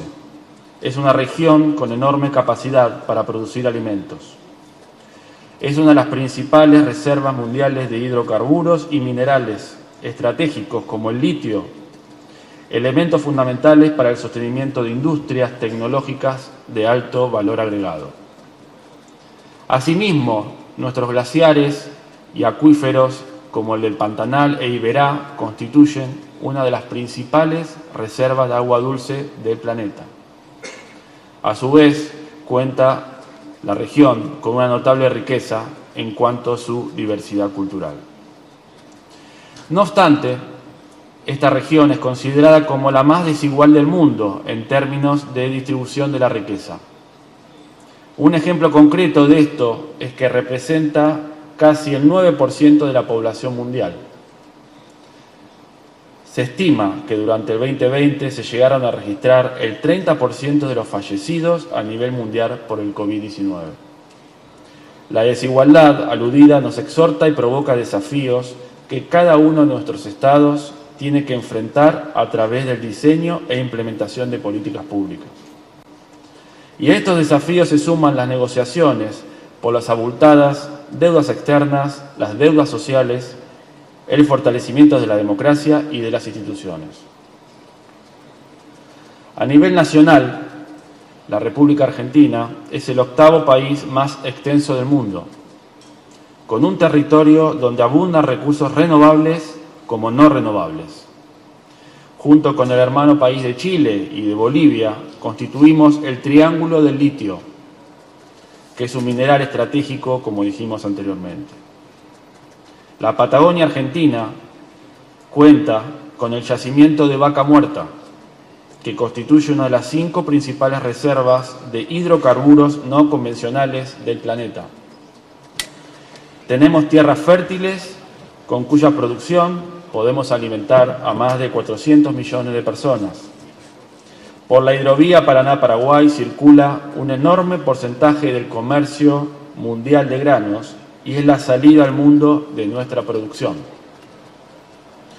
Argentina es un país bicontinental y junto con Chile somos los países con mayor proyección hacia la Antártida y hacia el único paso interoceánico natural entre el Atlántico y el Pacífico Sur. La República Argentina es uno de los países signatarios del Tratado Antártico del año 1959. Sin embargo, es de destacar que la presencia de nuestro país en ese continente data de 1904. Somos el primer país que ha contado con una base permanente en territorio antártico. En febrero de este año se cumplió el 120 aniversario de presencia ininterrumpida de nuestro país en la Antártida. Argentina es respetuoso de las disposiciones del Tratado Antártico respecto del uso de ese continente solo con fines pacíficos y de investigación científica. Una de las misiones subsidiarias de las Fuerzas Armadas en la República Argentina es la participación en operaciones de mantenimiento de la paz, en el marco de los organismos multilaterales, particularmente de la Organización de las Naciones Unidas. La participación argentina en operaciones de mantenimiento de la paz, bajo mandato de la ONU, es una verdadera política de Estado que se inició en 1958. Desde entonces, nuestro país ha participado en 30 misiones. En los últimos años, la República Argentina ha aumentado su presencia en operaciones de mantenimiento de la paz. Algunas de las misiones en que participa la Argentina son las misiones en la República de Chipre, en Medio Oriente, en la República Centroafricana, en Sahara Occidental, en la República Libanesa, entre otras. A su vez, la Argentina cuenta con el Centro Argentino de Entrenamiento Conjunto para Operaciones de Paz, CAECOPAZ, que es de referencia en la región. Y es reconocido que a nivel mundial los cascos azules argentinos son de los más requeridos en el mundo, dado sus altos niveles de profesionalismo. Este reconocimiento al aporte argentino en las operaciones de mantenimiento de la paz se vio plasmado en 2022 con la designación del contraalmirante argentino Guillermo Ríos como la máxima autoridad del Grupo de Observadores Militares de Naciones Unidas en India y Pakistán, por parte del Secretario General de la ONU. También cabe destacar que en 2023 la República Argentina presidió y fue sede de la segunda Conferencia Latinoamericana y del Caribe sobre Operaciones de Paz de las Naciones Unidas.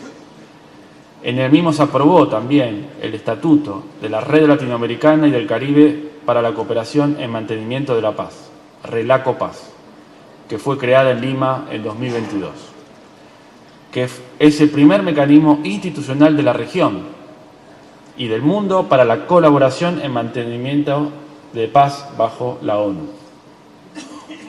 Las operaciones de paz no permiten mágicamente a los estados recuperar su estabilidad de manera inmediata, pero son la confirmación de un compromiso internacional para preservar los ceses al fuego, prevenir la reanudación de hostilidades y asegurar la protección de civiles. América Latina, para finalizar, es una región de paz que aprendió a resolver los conflictos con el diálogo y la diplomacia, y no desarrolla armas de destrucción masiva.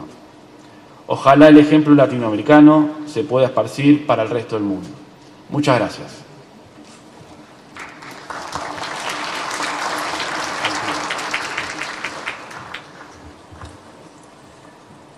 谢谢阿根廷嘉宾的精彩发言。下面有请本组的最后一位代表，请墨西哥嘉宾发言。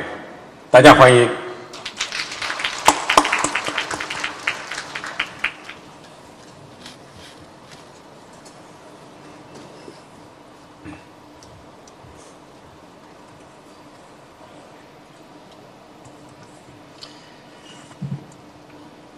Buenos días a todos.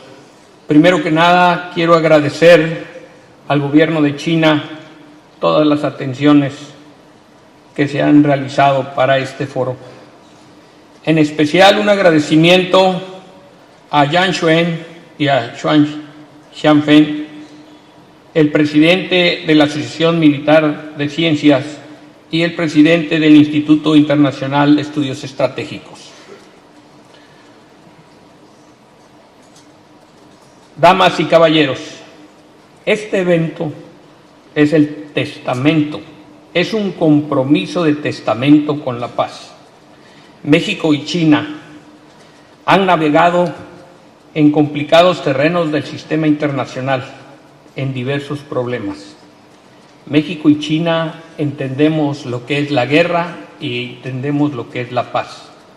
Hemos pasado por un colonialismo, las consecuencias de la Guerra Fría, y actualmente vemos los problemas globales, la ciberseguridad, y entendemos muchos otros problemas que enfrentaremos.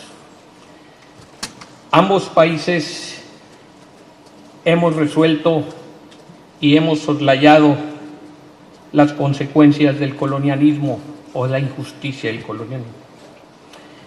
México y China entienden que la paz es compleja, pero no nada más es compleja, es un compromiso, no solo palabras que se pueden usar en un discurso como el día de hoy.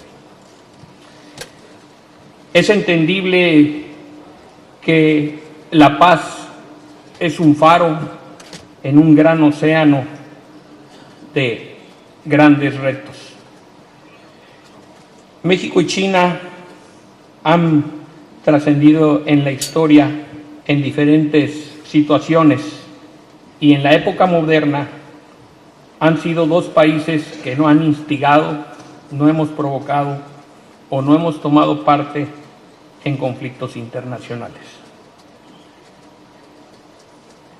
Esto se debe a su cultura milenaria de China y lo que representa para China desde sus grandes filósofos de paz y armonía.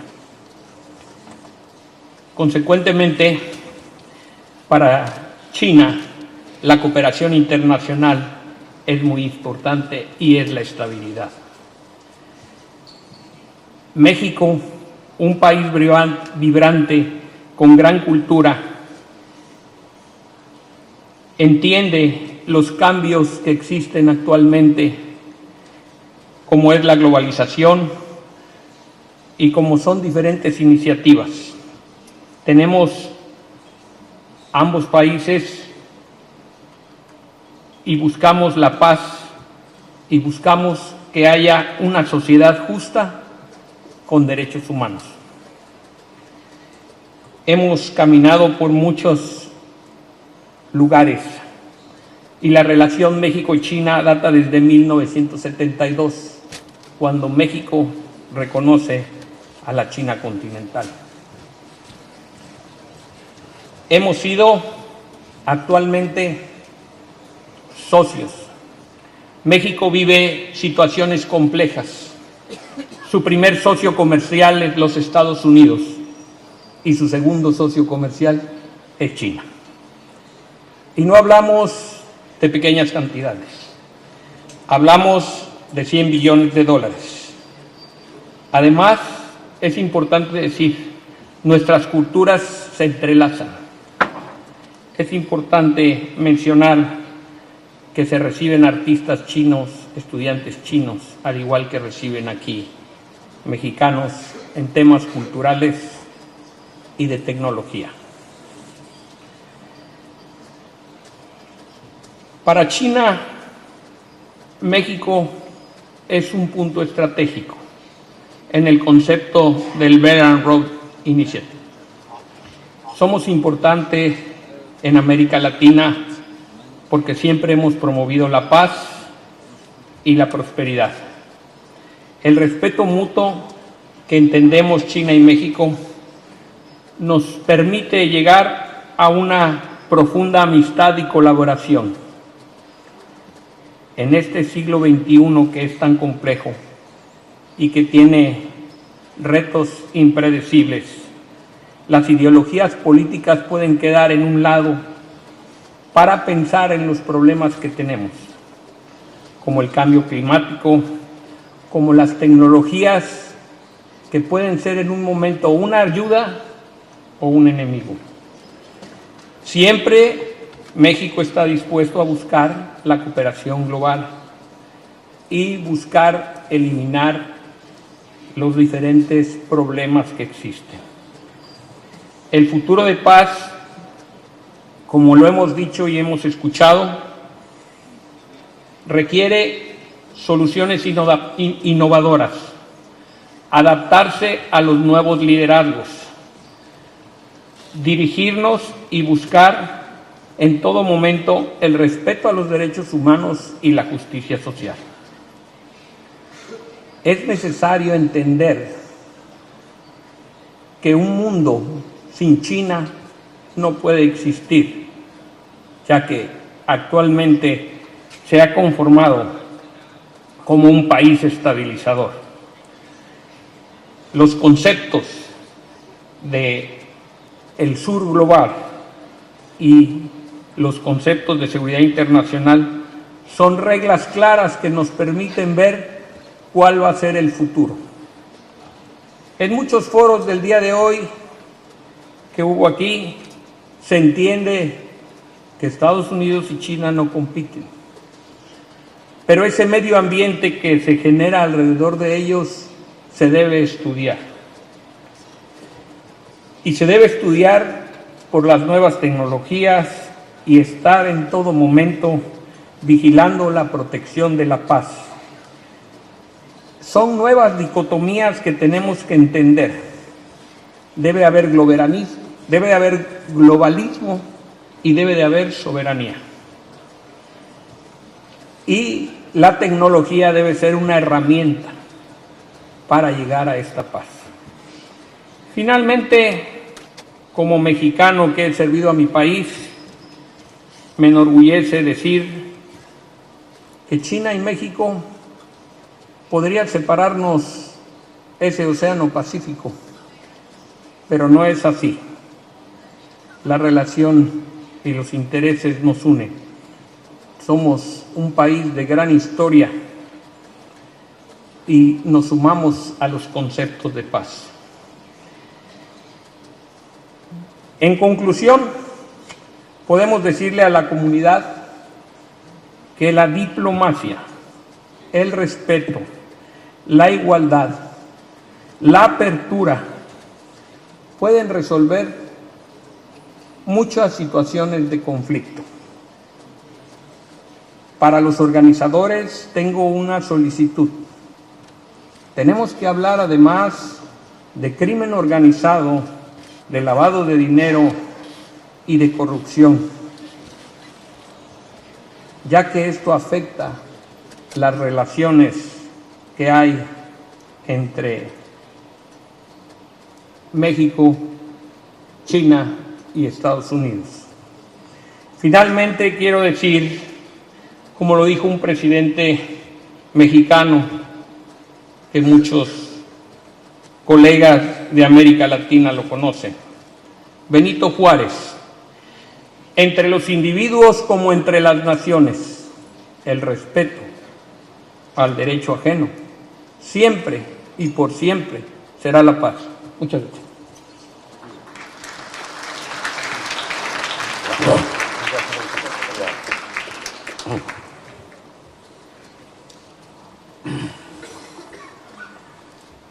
非常感谢墨西哥嘉宾的精彩发言。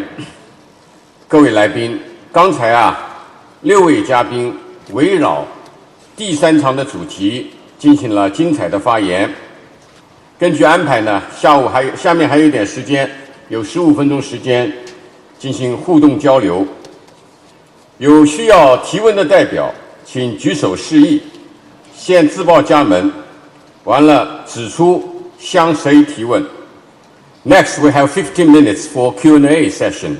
Okay, please raise your hands if you want to ask questions, and introduce yourself first, and then to point which panelist you want to give question.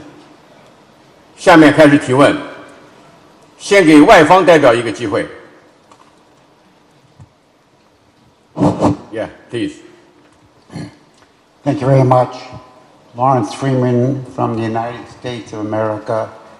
I'm an independent political consultant and analyst for Africa and global strategist. My question is on the Global South the Minister of Defense from South Africa spoke on the question of security for the Global South. South Africa, as a early member of the BRICS, as a leader in the South-South, Global South, taking up issues such as the war in Ukraine and Russia and Israel and Palestine, has shown leadership, and the BRICS itself has a bank that is based on development. This is a different concept than the current Bretton Woods system. So I would like the Minister from South Africa and from the Republic of Congo to address the following question. Does the Global South today, with a different view of the world, represent a viable alternative to the rules-based order and to the Bretton Woods system, which are based on different precepts of global strategy and development? Thank you very much. Thank you. So the first question to Madam, Minister of South Africa.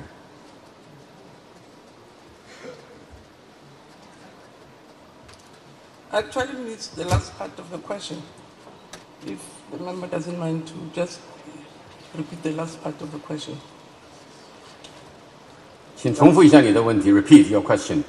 Does the South-South, Global South, and their views represent an alternative to the policies of the Bretton Woods system and the so-called rules-based order of the West?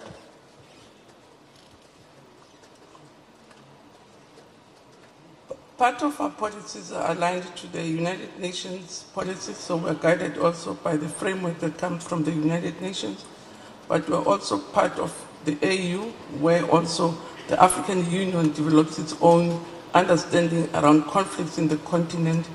And as a country, we have our own value system, which at all costs promotes peace, negotiations, and conflict resolution in the place of armed conflict. So we're guided by the international framework, but we also believe in the policies of Africa and our own policies. So we not necessarily represent an alternative, but we operate within that framework that is guided by our own values as a country, also guided by the United Nations. So we don't see ourselves representing an alternative, but we're aligned to broad principles of the world. Thanks. 谢谢部长女士。下面请这个刚果部国防部长 Minister, please, from the Congo.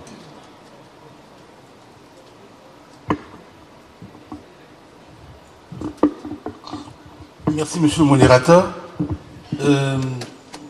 J'ai pas bien saisi la question qui vient de m'être posée. En fait, j'ai cru comprendre que vous vouliez savoir ce qu'est la situation de sécurité en Afrique. Essayez de repréciser.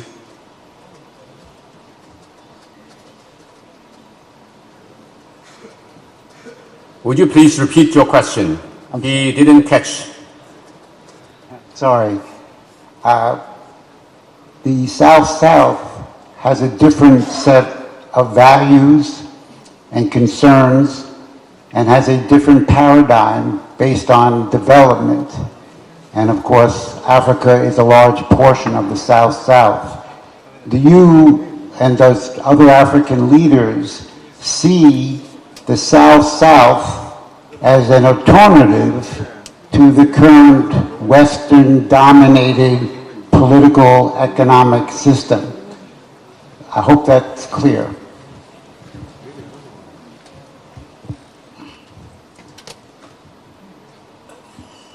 Là, j'ai mieux compris.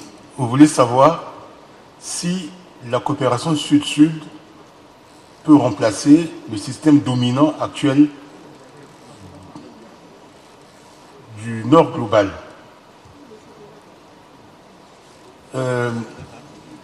Oui, nous sommes ici parce que, bien sûr à Pékin, parce que dans le cadre de la dernière réunion du FOCAC, mais aussi de cette conférence sur la sécurité dans le monde, nous voulons chercher des solutions nouvelles pour notre développement. Le développement, c'est d'abord la paix, la sécurité, malgré toutes les ressources que nous pouvons avoir dans nos pays. Le premier élément de développement, c'est l'être humain. L'Afrique est un continent jeune. La moyenne d'âge, c'est autour de 30 ans. Donc, si nous formons bien nos ressources humaines, avec les potentiels que nous avons, nous intégrerons le système économique mondial. Et le représentant de la Malaisie en a parlé. Donc nous avons le but, bien sûr, c'est coopérer entre nous, former nos ressources humaines, mieux gérer les ressources naturelles, coopérer avec ceux qui veulent nous assurer le transfert de technologies, une coopération gagnant-gagnant, au lieu que nous ne soyons là qu'à donner des matières premières à qui veut les prendre, parfois dans des conditions qui ne sont pas toujours justes.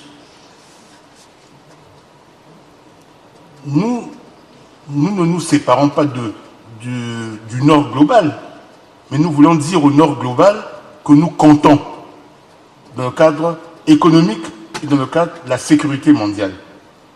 Je ne sais pas si je me suis fait comprendre. 好的 ，Thank you。下面继续提问，给中方代表一个机会。这位女士 ，Yeah。Bismillahirrahmanirrahim. Assalamu alaikum to everyone. This is Javeria Tareen from Pakistan. My question is from Madam Defense Minister. Please accept my gratitude on behalf of 2.3 billion Muslims for standing with the most deprived people on earth, Palestinians. What 57 Muslim countries could not dare to do, that has been done by the South Africa. So I have two questions for you. What really encouraged South Africa to take Israel to ICJ and becoming the champion of world peacekeeper and human rights defender? Secondly, how you see the role of organizations like ICJ and UN in peacekeeping? Are these organizations working independently, or are they influenced by the Western world? If yes, how you see the future of justice and the future of world peace? Thank you. This question to Madam Minister, yeah. Let me start off by thanking the compliments for my country. But what informs us as South Africa is also our history of apartheid oppression. We believe that as long as there's a country that is not free, it means we're not all free. So the problem of Palestine is also our problem because, as I say, we share the common history and the common values in terms of freedom for our children, for our nations, and for our safety. So that's what guides our principles. We also believe in our sovereignty as a state, that we have the right and to stick to our dignity and to be free of any form of oppression. So maybe what guided us is nothing else but the principles of mutual respect for life and for every nation. In terms of the future and the Western, As I say, our stand is not influenced even by the West, it's influenced by our own values and our own principles, and we're not in any competition with them. We highly appreciate the role of United Nations and independent courts, because we would not have gone to the international court if we didn't believe that it would be able to justly or fairly arbitrate on the matter. So we still believe in the multilaterals, we believe in the United Nations bodies, we also believe in all the other instruments that as the world we belong to. So we do believe in their roles, and we think they're important, and also the peacekeeping and the efforts that were even taken to Israel, I think they're highly valuable, and they show the importance of internationalism and international solidarity. So we have full respect for them and full trust in those bodies. Thank you. Thank you, Madam. It's almost time. Some remarks for ending this session. Similar historical experiences, common development goals, and similar positions on international affairs have led Global South countries to respect each other, respect each other's chosen development paths, view each other's differences with an open mindset and the spirit of cooperation, treat each other as equals, and advance together. At the just concluded Forum on China-African Cooperation Summit last week, China and African countries, for example, enhanced unity and cooperation among developing countries to augment the strength of the Global South, jointly champion international fairness and justice, and advance the peace and the development of the world. The joint pursuit of modernization by China and Africa will set off a wave of modernization in the Global South. UN Secretary General Antonio Guterres said, China's partnerships with the African continent are a main pillar of South-South cooperation. Ladies and gentlemen, Global South now stands in a completely different historical position, with an even stronger desire for peace, development, and cooperation, as well as greater determination for solidarity and self-strengthening. Independence is the political foundation of the Global South. Development and rejuvenation are the historical mission of the Global South. Equity and justice are the common propositions of the Global South. Division and confrontation are the enemy of the Global South. So let us work together hand in hand to make Global South development more inclusive, universal, and resilient, and accelerate the implementation of the UN 2030 Agenda for Sustainable Development. So that's the end of this third plenary session. It's time for a 30-minute tea break. See you soon. 第3场到此结束，休会半小时茶歇。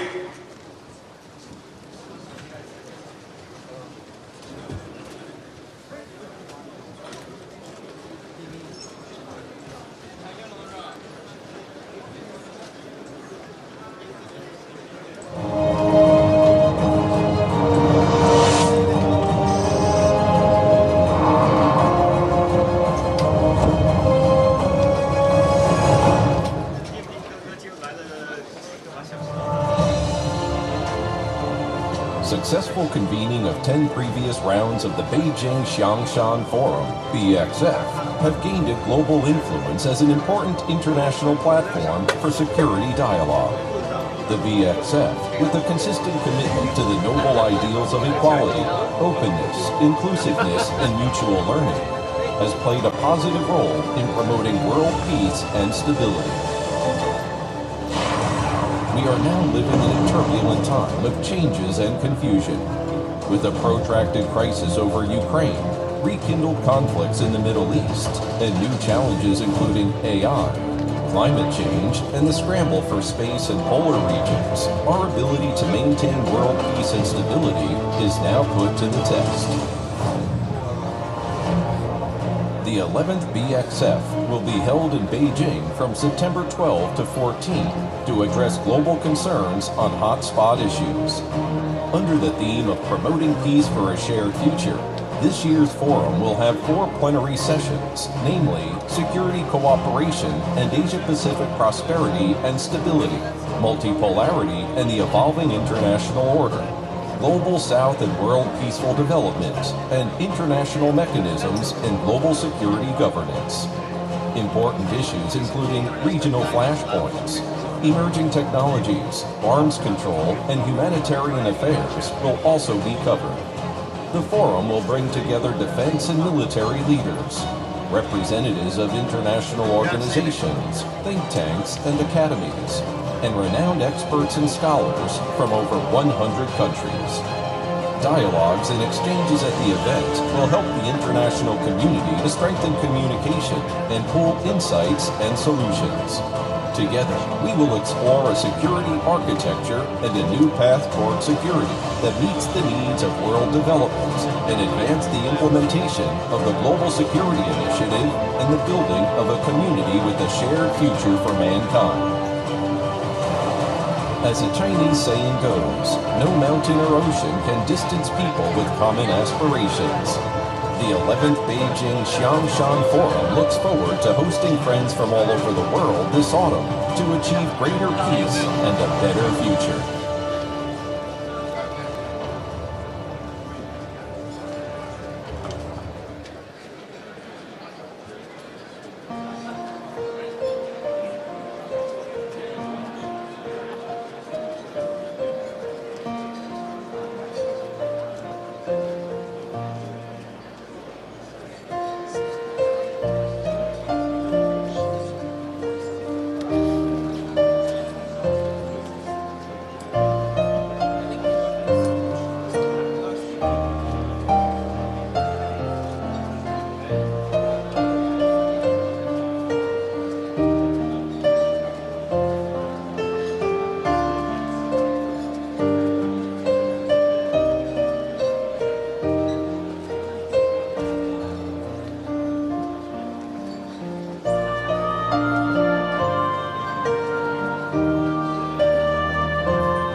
successful convening of 10 previous rounds of the Beijing Xiangshan Forum, BXF, have gained it global influence as an important international platform for security dialogue.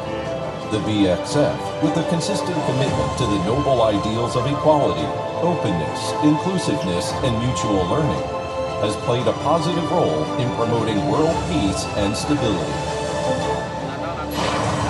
We are now living in a turbulent time of changes and confusion. With a protracted crisis over Ukraine, rekindled conflicts in the Middle East, and new challenges including AI, climate change, and the scramble for space and polar regions, our ability to maintain world peace and stability is now put to the test. The 11th BXF will be held in Beijing from September 12 to 14 to address global concerns on hotspot issues.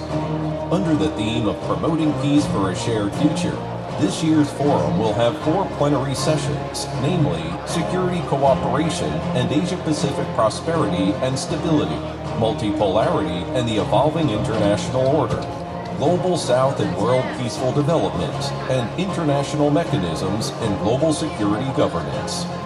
Important issues including regional flashpoints, emerging technologies, arms control, and humanitarian affairs will also be covered. The forum will bring together defense and military leaders, representatives of international organizations, think tanks, and academies, and renowned experts and scholars from over 100 countries. Dialogues and exchanges at the event will help the international community to strengthen communication and pool insights and solutions.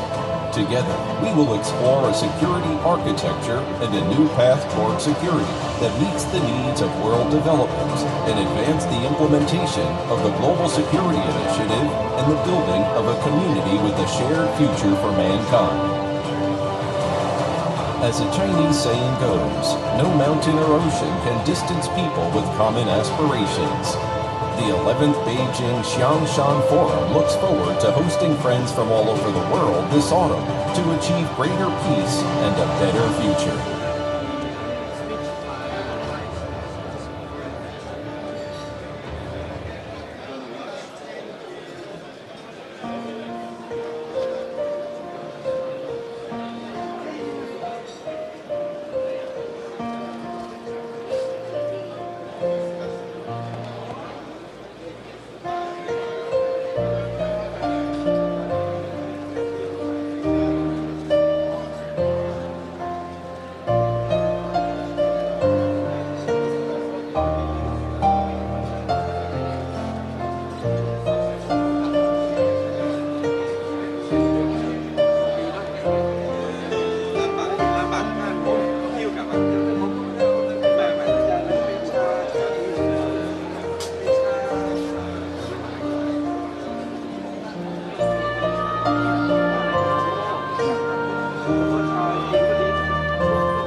尊敬的各位来宾，全体会议将在10分钟后开始，请您尽快就座，并将手机等通讯设备置于静音状态，谢谢配合。Distinguished guests, the plenary session will start in 10 minutes. Please be seated and set your mobile phones and other communication devices to silent mode. Thank you for your cooperation. 尊敬的各位来宾，请注意置于座椅上的同传设备。频道1为中文频道，频道2为阿拉伯语频道，频道3为英语频道，频道4为法语频道，频道5为俄语频道，频道6为西班牙语频道。如有同传设备故障，请联系工作人员更换设备。会议结束后，请将同传设备放置在座椅上，谢谢配合。Distinguished guests, please note that simultaneous interpretation is available through the receiver on your seat. Channel 1 for Chinese, Channel 2 Arabic, Channel 3 English, Channel 4 French, Channel 5 Russian, and Channel 6 Spanish. If you have any problem with the device, please reach out to our staff for assistance. Please put the receiver on your seat when you leave. Thank you for your cooperation.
尊敬的各位来宾，全体会议将在5分钟后开始，请您尽快就座，并将手机等通讯设备置于静音状态，谢谢配合。Distinguished guests, the plenary session will start in 5 minutes. Please be seated and set your mobile phones and other communication devices to silent mode. Thank you for your cooperation.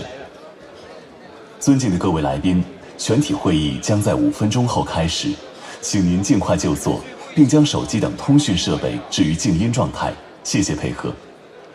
Distinguished guests, the plenary session will start in 5 minutes. Please be seated and set your mobile phones and other communication devices to silent mode. Thank you for your cooperation. 尊敬的各位来宾，全体会议将在5分钟后开始，请您尽快就座，并将手机等通讯设备置于静音状态，谢谢配合。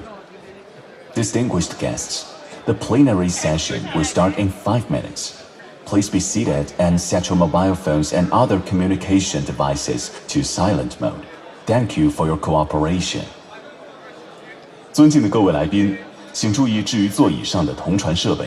频道1为中文频道，频道2为阿拉伯语频道，频道3为英语频道，频道4为法语频道，频道5为俄语频道，频道6为西班牙语频道。如有同传设备故障，请联系工作人员更换设备。会议结束后，请将同传设备放置在座椅上，谢谢配合。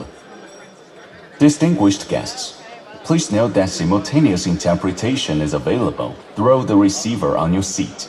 Channel 1 for Chinese, Channel 2 Arabic, Channel 3 English, Channel 4 French, Channel 5 Russian, and Channel 6 Spanish. If you have any problem with the device, please reach out to our staff for assistance. Please put the receiver on your seat when you leave. Thank you for your cooperation.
尊敬的各位来宾，全体会议即将开始，请您尽快就座，并将手机等通讯设备置于静音状态，谢谢配合。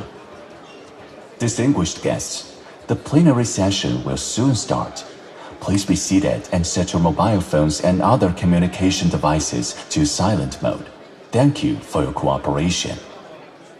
尊敬的各位来宾，全体会议即将开始，请您尽快就座，并将手机等通讯设备置于静音状态，谢谢配合。Distinguished guests, the plenary session will soon start. Please be seated and set your mobile phones and other communication devices to silent mode. Thank you for your cooperation. 尊敬的各位来宾，全体会议即将开始，请您尽快就座，并将手机等通讯设备置于静音状态，谢谢配合。Distinguished guests, the plenary session will soon start. Please be seated and set your mobile phones and other communication devices to silent mode. Thank you for your cooperation.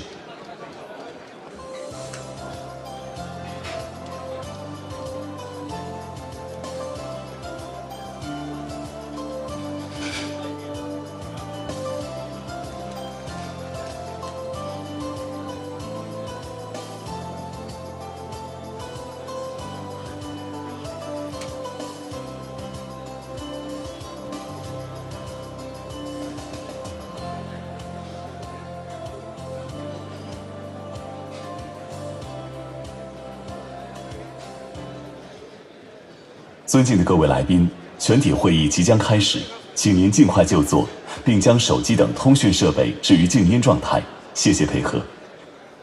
Distinguished guests, the plenary session will soon start. Please be seated and set your mobile phones and other communication devices to silent mode. Thank you for your cooperation. 尊敬的各位来宾，全体会议即将开始，请您尽快就座，并将手机等通讯设备置于静音状态。谢谢配合。Distinguished guests, the plenary session will soon start. Please be seated and set your mobile phones and other communication devices to silent mode. Thank you for your cooperation.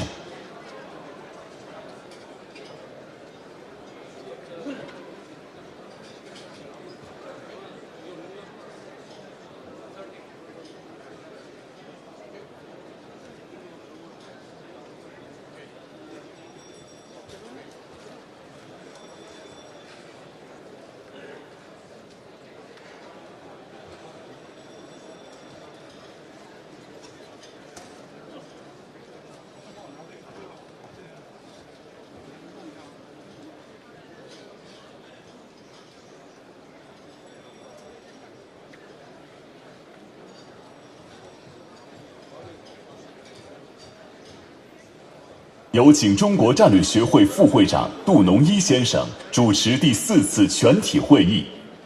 May I invite Du Nongyi, Vice Chairman of China Institute for International Strategic Study, to preside over the 4th plenary session.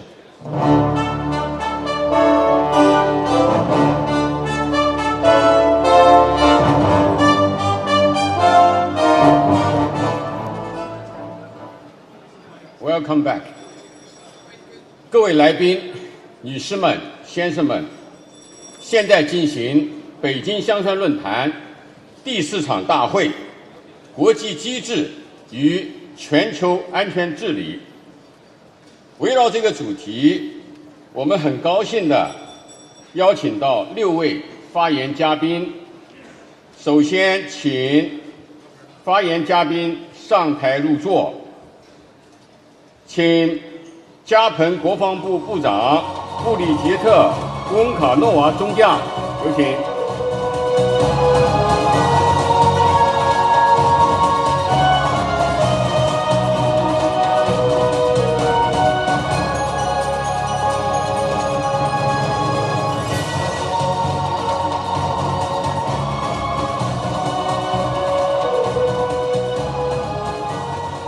有请上海合作组织副秘书长伊尔梅克巴耶夫中将。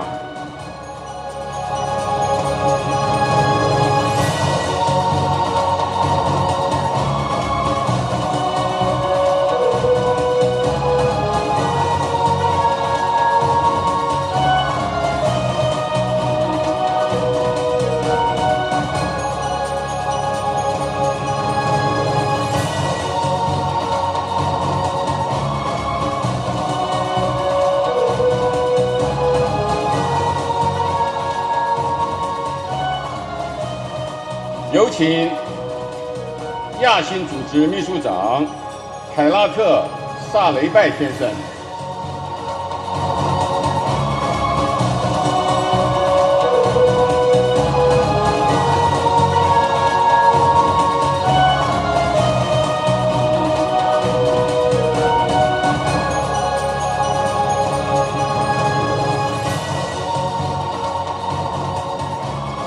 有请红十字国际委员会副主席卡尔伯尼耶先生。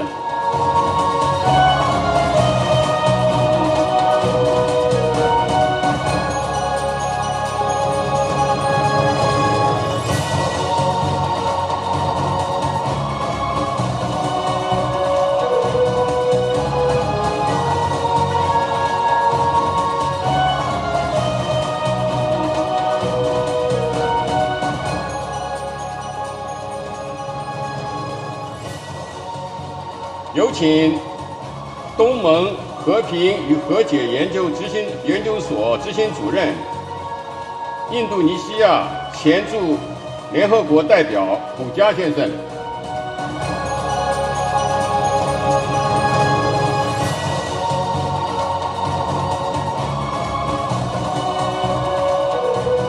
有请亚美尼亚前驻俄罗斯特命全权大使杰潘格里格良先生。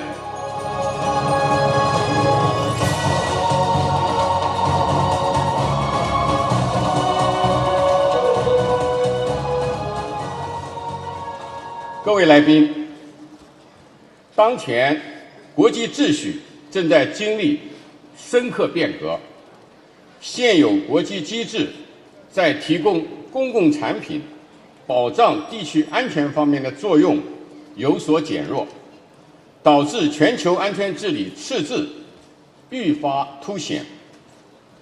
国际机制作为国际秩序的重要组成部分，其构建与运作直接关系到全球安全治理的成效。如果抛弃合作共赢，搞阵营对抗，将严重干扰全球安全治理和国际合作。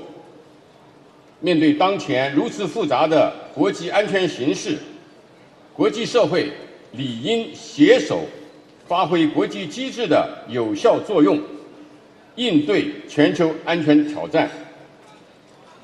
下面就让我们来听一听一些国际和地区组织的代表如何看待国际机制与全球安全治理的。下面有请本场第一位发言嘉宾，加蓬国防部长布利吉特·翁卡诺娃中将，请大家欢迎。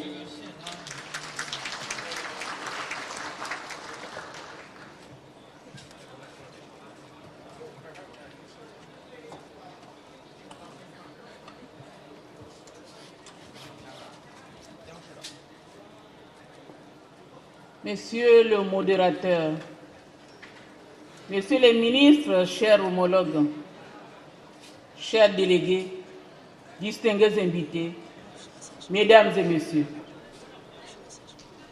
Monsieur le ministre de la Défense nationale de la Chine, Monsieur le comité, Messieurs et Mesdames les membres du comité d'organisation de ce forum, permettez-moi au nom du président de la transition, Président de la République, chef de l'État, chef suprême des forces de défense et de sécurité du Gabon, et à mon nom propre, de vous remercier. Vous et l'Institut d'études stratégiques internationales de nous avoir invités à ce 11e forum sur la paix dont le thème est « Promouvoir la paix pour un avenir partagé ». Cette paix que recherchent toutes les populations, qu'elles soient du sud, du nord, de l'est et de l'ouest.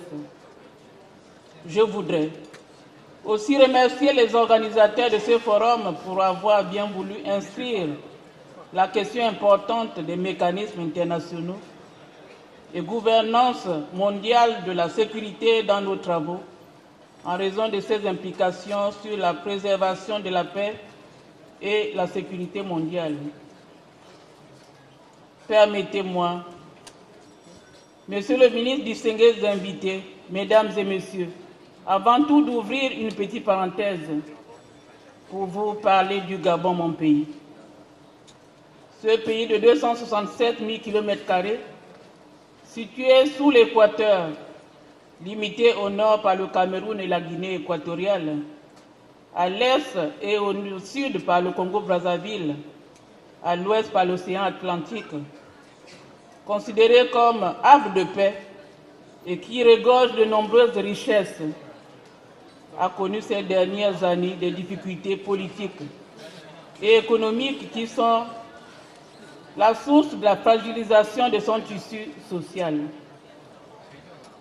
Sentant la paix et la sécurité intérieure menacées, le 30 août 2023, les forces de défense et de sécurité ont pris leurs responsabilités pour redonner aux Gabonais leur dignité et restaurer les institutions de la République.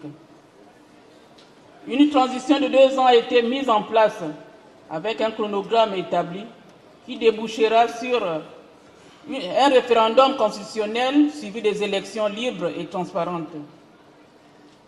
Au-delà de tous ces aspects, le Gabon fait face à des défis multiples qui sont l'exploitation illicite de ses ressources naturelles, la piraterie maritime, l'immigration clandestine, pour n'en citer que cela. C'est pourquoi le Gabon tient ici solennellement à remercier la Chine pour sa contribution sans faille dans la sécurité de nos ressources et de notre pays. Mesdames et messieurs, pour revenir sur notre thème du jour, mécanismes internationaux et gouvernance mondiale de la sécurité, le maintien de la paix et de la sécurité mondiale est l'un des objectifs de la Charte des Nations Unies, qui joue un rôle important dans la préservation des conflits à travers une variété de stratégies et d'activités dans les domaines du maintien de la paix et de la consolidation de la paix. Dans le cadre des objectifs de développement durable de l'ONU, l'objectif 16 vise à promouvoir des sociétés pacifiques et inclusives, à assurer l'accès à la justice pour tous et à mettre en place des institutions efficaces, responsables et inclusives à tous les niveaux. Partout dans le monde, les populations devraient être à l'abri de toute forme de violence et se sentir en sécurité dans leur vie, dans leur pays, quelle que soit leur appartenance ethnique, leur foi ou leur orientation sexuelle. Cependant, les conflits violents en cours et nouveaux dans le monde continuent d'entraver l'atteinte et la réalisation de l'objectif 16. Ainsi, une augmentation de plus de 50% de décès civils liés au conflit est observée. Une première depuis l'adoption en septembre 2015 de l'agenda 2030 des Nations Unies. Sur le continent africain, le niveau de violence armée et d'insécurité ont encore un impact négatif sur le développement de plusieurs pays. Les gouvernements, la société civile et les communautés doivent par conséquent travailler ensemble pour trouver des solutions durables. Le renforcement de l'état de droit et la promotion des droits de l'homme sont essentiels à ce processus, tout comme la réduction des flux d'armes de petit calibre, la lutte contre la corruption et la garantie d'une participation inclusive de manière permanente. Dans le cas de l'Union africaine, l'Afrique s'est dotée d'un cadre de coopération sous-régional pour faire face aux défis multiformes à la paix et à la sécurité et qui ont des implications globales. C'est notamment le cas de la piraterie maritime dans les mers et océans en Afrique. Mesdames et messieurs, distingués invités, la gouvernance de la sécurité globale appelle de la communauté internationale une orientation vers un multilatéralisme réformé avec pour objectif la transformation des institutions et des cadres mondiaux. Cette gouvernance mondiale réformée doit viser à rendre les mécanismes plus collaboratifs, plus pérennes et plus réactifs au contexte, en particulier dans les pays du Sud. Après des années de coopération multiforme au sein de la communauté internationale, des leçons et des enseignements peuvent être tirés.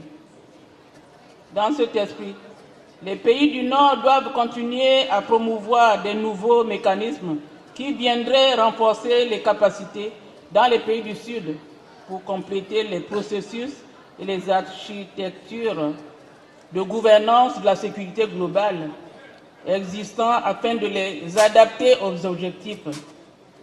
Adapter la coordination et la coopération des pays vers l'objectif de développement durable 16 devrait permettre d'avancer aussi vers le nouvel agenda pour la paix des Nations Unies.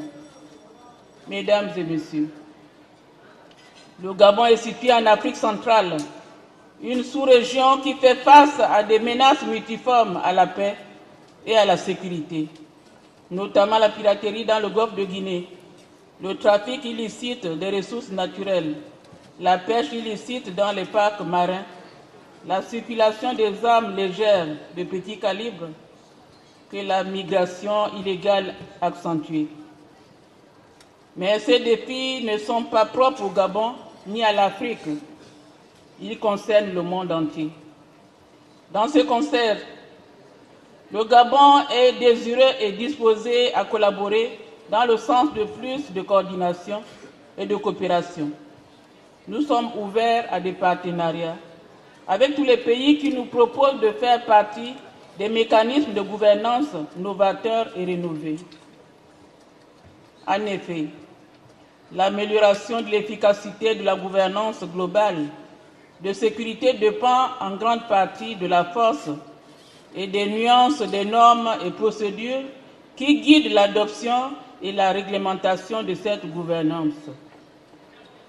Du fait des disparités entre le Nord et le Sud, il est primordial que les pays tels que le Gabon et d'autres du Sud global soient renforcés dans leur participation à la formulation des agendas et des processus afin de permettre un dialogue amélioré entre le Nord et le Sud.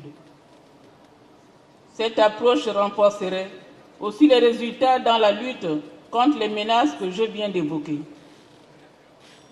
Sans cette participation, le monde restera confronté à de multiples risques pour la sécurité. Ces risques de capacité réduite s'expliquent aussi du fait que la plupart des organismes multilatéraux liés au secteur de la sécurité sont basés dans les pays du Nord, même si nous pouvons constater quelques améliorations ici et là, comme l'illustre le Bureau des Nations Unies pour la sécurité en Afrique centrale qu'abrite le Gabon. Par ailleurs, à mesure que les Nations Unies s'efforcent d'améliorer les mécanismes de gouvernance, les pays du Sud, notamment l'Union africaine, développent en parallèle des mécanismes alternatifs plus en phase à leur situation et compatibles avec des valeurs acceptables du multilatéralisme. Il est important que les nouveaux mécanismes visent également à promouvoir les relations de voisinage dans les pays du Sud. De telles relations sont susceptibles d'apaiser les éventuelles tensions en matière de sécurité.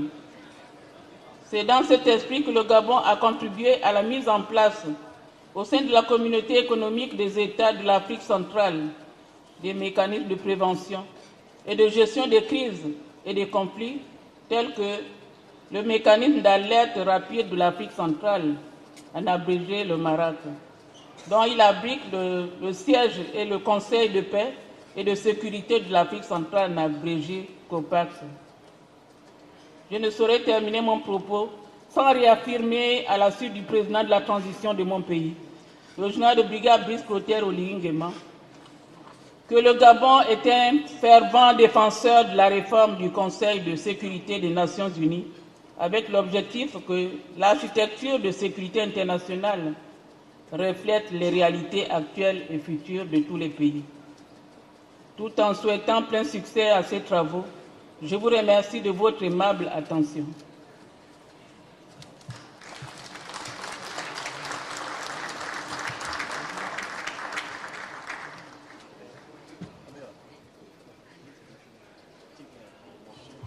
谢谢加蓬国防部长的精彩发言。下面有请上海合作组织副秘书长伊尔梅克巴耶夫中将发言，大家欢迎。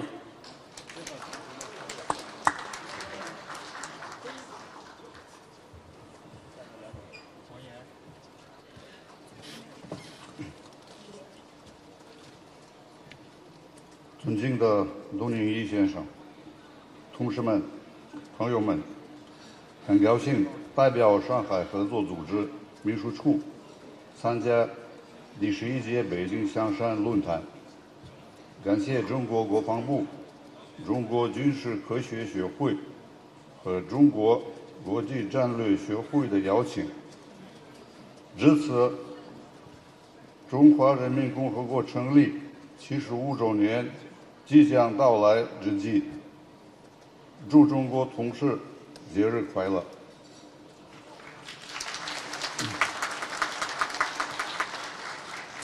！Уважаемые участники Сяншанского форума, сегодня мировой порядок претерпевает беспрецедентные изменения.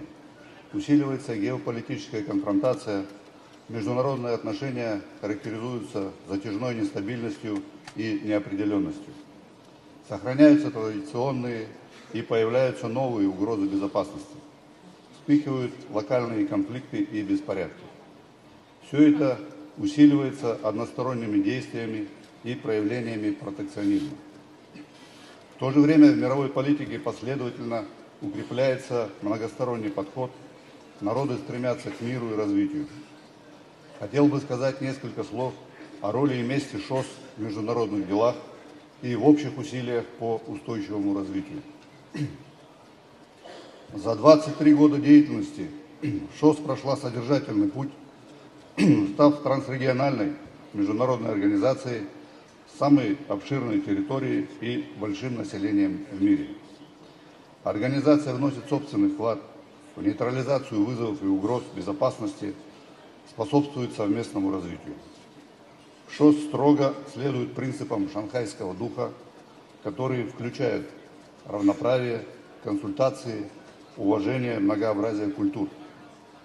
ШОС остается приверженной формированию более представительного, демократического и многополярного мира при центральной и координирующей роли ООН. Организация стремится к формированию системы равной и неделимой безопасности в Евразии.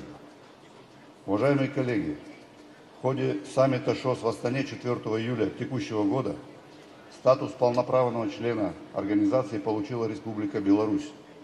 Таким образом, общее число государств-членов, наблюдателей и партнеров семьи ШОС насчитывает уже 26 стран. Одним из приоритетных направлений деятельности нашей организации остается взаимодействие в области безопасности и обороны.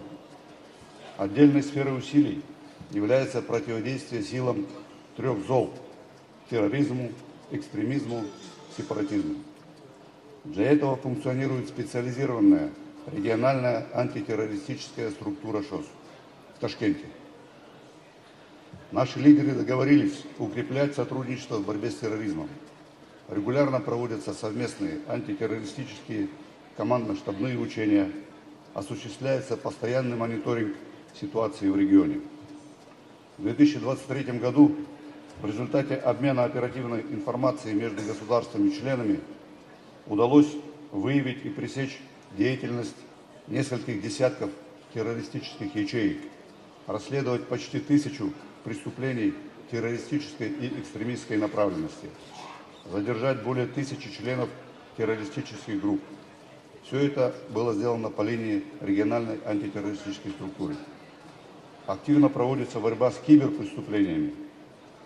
В то же время хотел бы особо отметить, что ШОС не является военным блоком или организацией коллективной безопасности. Она не направлена против кого-либо. Подходы организации к решению актуальных задач нашли отражение в принятых в ШОС документах.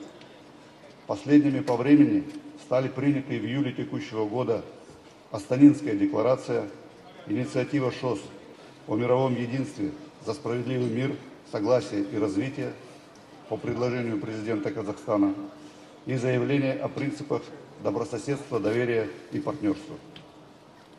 В этих документах ШОС в очередной раз выступила единым голосом в пользу единства, а не разделения, сотрудничества вместо конфронтации, справедливости вместо гегемонии. Организация постоянно совершенствует механизмы предупреждения угроз, вызовов и реагирования на них. В данном контексте ведется работа по созданию дополнительных специализированных учреждений. Как известно, в современной действительности вопросы безопасности и устойчивого развития тесно переплетены. Практика показывает, что невозможно эффективно противодействовать угрозам и вызовам, не решая социально-экономические проблемы. Поэтому ШОС твердо выступая за укрепление стабильности в регионе и мире, наращивать сотрудничество в сфере безопасности в комплексе с практическими мерами в торговой, транспортной, сельскохозяйственной, культурно-гуманитарной и других сферах. 亲爱的同事们，安全与稳定是发展不可动摇的根基，是各国人民的共同愿望。上合组织愿积极落实组织内达成的各项共识，为促进地区甚至整个世界的繁荣与可持续发展贡献力量。谢谢大家。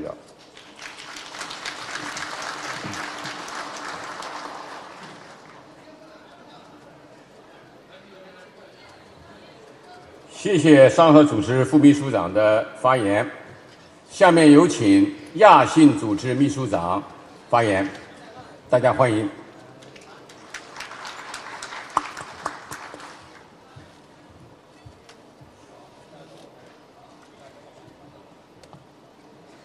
Distinguished Chair, dear Excellencies, colleagues, ladies and gentlemen, dear friends, first of all, I would like to thank the host of the forum for the excellent organization of our gathering, for the invitation to attend and the opportunity to speak in front of such a formidable audience.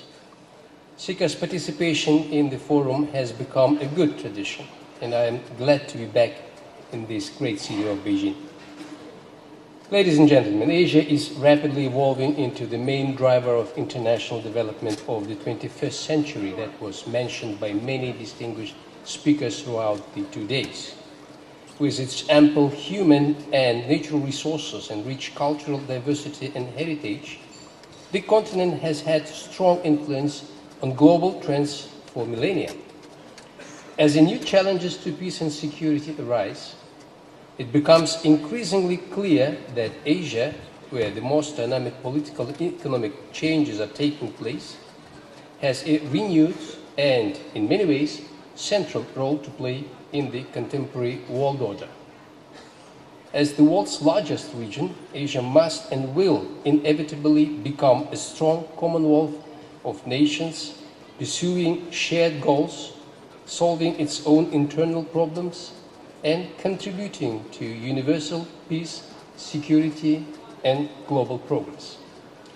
Amidst geopolitical fracture and sweeping paradigm shift in security, the only possible approach to ensuring peace and stability, both regionally and globally, is multilateralism and inclusiveness.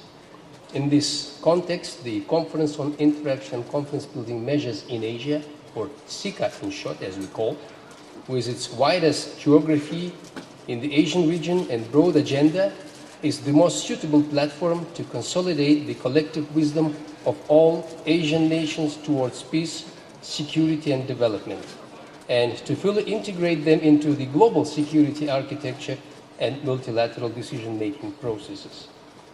After the 3-decade-long history of its evolution, today, SICA unites 28 member states covering over 90% of Asia's territory.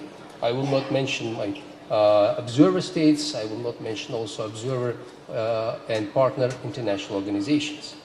The main objective of SICA member states is to build an architecture of security and cooperation in Asia based on the principles of the UN Charter and international law, transparency, openness, inclusiveness, and mutual trust, with decisions and actions taken solely based on consensus. Our member states realize the importance of common, comprehensive, cooperative, sustainable, indivisible, and equal security, as it was mentioned in the Declaration of Dushanbe Summit. They recognize the need for dialogue on a regional security architecture that fosters an environment for peaceful coexistence of all states whose citizens enjoy peace, freedom, and prosperity. Let me highlight at least one unique nature of SICA, While coming from various backgrounds, our member states, large, medium, or small, participate in SICA's work on a truly equal footing. We have no blocks, there is and can be no pressure of the stronger ones on those who are weaker. SICA is a flexible structure guided by such fundamental principles as inclusiveness, consensus, and voluntariness. Strict adherence to these principles allows them to interact effectively and elaborate solutions by focusing on what unites rather than divides them.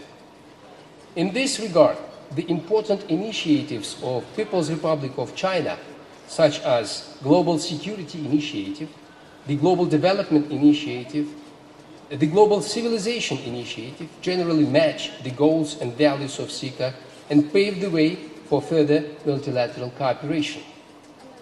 SICA confidence-building measures in the military-political dimension laid the foundation of our organization and remain a key area of our interaction.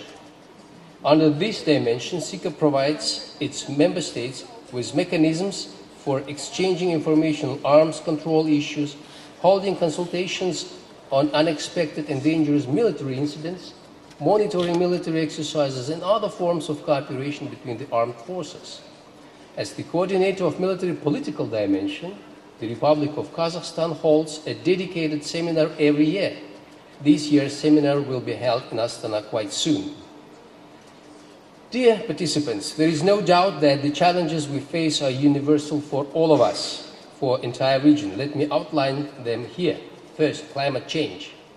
We share the need to provide an adequate response to this threat, which is especially relevant for Asia. The natural disasters, floods and droughts have seen this decade have shown just how fragile our societies are. In order to effectively address these challenges, we need to bolster our regional environmental governance structures. Only through joint efforts can we ensure that Asia becomes a model of environmental sustainability and stability. The SICA Ministerial Conference on Environmental Issues, organized by Kazakhstan recently on August 28, adopted a high-level statement that reflects the member states' dedication to advancing collaboration, sharing best practices, and addressing critical issues. The SICA member states decided to strengthen water management through capacity building and technology exchange, tackle climate change in alignment with the UNFCCC and the Paris Agreement, and improve the quality of life by focusing on climate change mitigation, biodiversity conservation, and pollution control. SICA also pursues synergy with other international organizations such as the UN and its structures. Last April, on the margins of 80th session of the United Nations Economic and Social Commission for Asia and Pacific, UNSCAP, SICA hosted a side event focusing on leveraging digital innovation for sustainable development in Asia-Pacific region. Furthermore, the incoming SICA chairmanship, Azerbaijan, will host a momentous global event of this year, COP29. On the margins of this landmark gathering, SICA intends to organize a side event aiming to explore innovative strategies for promoting environmentally sustainable within transportation networks. Second, the economic dimension remains the most developed and in demand in the SICA, confirming the thesis of nexus between security and development. It is a good reason that one of the first of two permanent institutions established by SICA in 2014 was the Business Council, which includes representatives of small and medium enterprises, associations, and government agencies of our member states. This institution meets annually, convening the SICA Business Forum back-to-back to its meetings. However, advanced economic development in Asia is hampered by the disruptions in global supply chains, the relative underdevelopment of transport networks and their low capacity, and the lack of infrastructure. Asia faces an urgent need to overcome these shortcomings, part of which are due to the legacy of history, and to build efficient transit and transportation corridors. Convenient and accessible shipment routes are an essential factor of sustainable growth. The coupling of Asian economies with other countries and regions through projects like Belt and Road Initiative proposed by China, Greater Eurasian Partnership concept proposed by Russia, and other countries' various proposals related to the new Silk Road, the East-West or North-South corridors are great examples of those efforts. SICA seeks to promote such connectivity, including economic, technological, cultural, and people-to-people ties. At the Sixth SICA Summit in 2022, President Tokayev of Kazakhstan proposed to establish a SICA Council on Sustainable Connectivity. The goal of this initiative is to develop interconnected and efficient infrastructure and systems, including the integration of various types of transport, energy, trade, and communication networks to promote investment and tourism, to create conditions for providing access to markets, resources, technologies, to improve the efficiency of logistics, and to support social development through creating additional jobs. Third, many countries of the world, especially in developing ones, suffer from inefficient and outdated financial architecture that limits opportunities for accelerated economic growth. UN Secretary General Antonio Guterres has called for the establishment of a Bretton Woods 2.0 underpinned by meaningful reforms of global governance. Most of these reforms are already discussed on multilateral platforms, including the United States itself, as well as the G20, certain international financial institutions, and just last week, the Eastern Economic Forum in Vladivostok of Russia. SICA also seeks to contribute to these global efforts. The SICA Finance Summit had been initiated by the People's Republic of China during its SICA chairmanship in 2014-2018 and successfully held 3 times. These summits were attended by hundreds of representatives of relevant government agencies, financial institutions, as well as renowned experts and scholars from the SICA member states. They gave a powerful impetus to financial exchanges and cooperation within our region. The proposal to transform the SICA Finance Summit into a permanent platform was made by President of Kazakhstan, Kassym-Jomart Tokayev, in 2022. The institutionalization of Finance Summit will contribute to economic recovery, sustainable and inclusive development, and foster favorable conditions for regional and sub-regional financial cooperation within SICA. This initiative was discussed at an expert panel session within the annual Astana Finance Days earlier this month. Fourth, the tasks of economic and social humanitarian development require greater cooperation in education, science, and technology. Within the human dimension, the SICA member states actively collaborate within the Youth Council, which was established back in 2014, as well as we have SICA Think Tank Forum, which is designed to develop recommendations for governments on the most crucial and pressing issues. At the SICA Summit in 2022, President of Kazakhstan also proposed to put together a partnership network of leading universities of the member states. It will enable to exchange knowledge in innovative areas such as IT and digital economy, nanotechnology, and renewable energy sources. The partnership network may also cover other important areas in line with SICA dimensions such as sustainable development, environmental protection, dialogue among civilizations, cultures, and religions, biotechnology, public health, energy security, etc. This partnership network is expected to be inaugurated at the 7th SICA Ministerial Council meeting in Azerbaijan in December of this year. Fifth, the 6th SICA Summit in Astana decided to establish the SICA Fund, a special mechanism for identifying SICA projects and mobilizing voluntary funding for their implementation. Recently, Kazakhstan's SICA chairmanship hosted the first meeting of the Fund's Project Review Committee, which is entrusted to review and, based on consensus, approve the submitted project proposals as well as to consider pledges of contribution. The sample project proposals discussed during the meeting were aimed at helping the farmers of Afghanistan. Ladies and gentlemen, we have no doubt that all above-mentioned efforts will ultimately lead to greater peace, security, and stability in the world's largest region and will have a better implication beyond. We live in an era of ever-changing risks and threats to global security. Home to 60% of world's population, Asia is the most vulnerable continent in this context. These risks have various root causes and manifestations, and regardless of their origin, we have no choice but to collectively address all these security challenges through multilateral mechanisms. It is my firm belief that the future of international security lies in multilateral diplomacy. Only by strengthening genuine multilateralism based on consensus and confidence-building measures, we can give an adequate response to the challenges of our time and demonstrate the transition from competition to cooperation.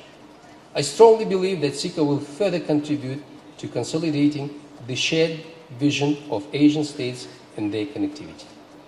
Fei Chang, Ganxi.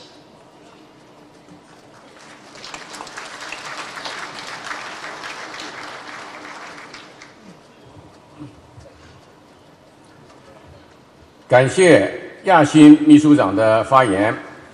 下面有请红十字国际委员会副主席发言，大家欢迎。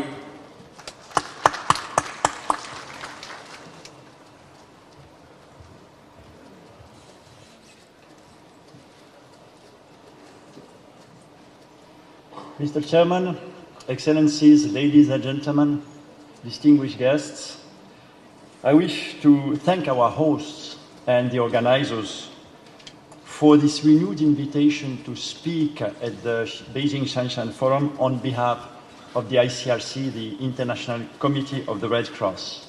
And it's a pleasure to be back in this beautiful city of Beijing as its people prepare to celebrate the autumn season. When my organization first addressed this forum 8 years ago, back in 2016, there were 49 armed conflicts worldwide. Today, this number has more than doubled to 120 armed conflicts involving over 60 states and 120 non-state armed groups. And as we are tragically reminded by daily news, the human cost and the humanitarian consequences of these armed conflicts has also risen exponentially. Today, our panel focuses on international mechanisms and global security governance. The primary mechanisms for this, as we know, is of course the UN Charter, built in the aftermath of the Second World War around the 15-member Security Council. Another key building block is international humanitarian law, or the laws of armed conflict. Rules and customs setting limits in war have existed for hundreds and hundreds of years. They can be found in all religions and traditions across the world. Nowadays, these rules and customs of war are embedded in international humanitarian law, or IHL. The first Geneva Convention was adopted 160 years ago to protect the wounded and the sick on the battlefield. Today, IHL consists of the 4 Geneva Conventions of 1949 and their 3 additional protocols. Importantly, it also comprises treaties governing the means and the methods of warfare. And in the face of extremely fast technological and scientific advances, it is key to ensure that any use of new means and methods of warfare, such as autonomous weapons, complies with the principles of international humanitarian law. Simply put, IHL aims to protect people who are not or no longer participating in hostilities, civilians as well as those injured and deprived of liberty. Balancing the principle of humanity and military necessity, IHL also aims to prevent unnecessary human suffering.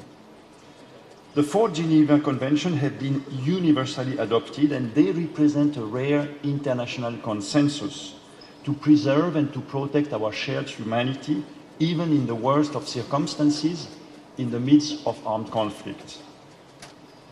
Adopted in 1949, the Geneva Conventions were drafted by states and the militaries in order to make sure that the atrocities of World War II would never be repeated. Today, this consensus is under unprecedented stress. Despite normative advances in IHL, the contrast is often stark between the obligation that states have universally agreed to and the actual conduct of warring parties on the battlefield. Indiscriminate attacks, the deliberate targeting of civilians, the destruction of critical civilian infrastructure, and the ill treatment of detainees have become all too frequent. It has become a tragic reality for millions and millions of people, children, women, and men affected by armed conflict. In addition, the humanitarian space to reach out to people in war in order to save lives and alleviate suffering has also been shrinking. Access to the field is denied, and humanitarian workers are all too often targeted. And very recently, we had again, with heavy hearts, to mourn the killing, the loss of 3 of our colleagues killed in eastern Ukraine 2 days ago. Besides, we see increasing attempts to pressure neutral and impartial humanitarian organizations, such as the ICRC, in the pursuit of political or military objectives. Excellencies, ladies and gentlemen, these trends must be stopped and reversed.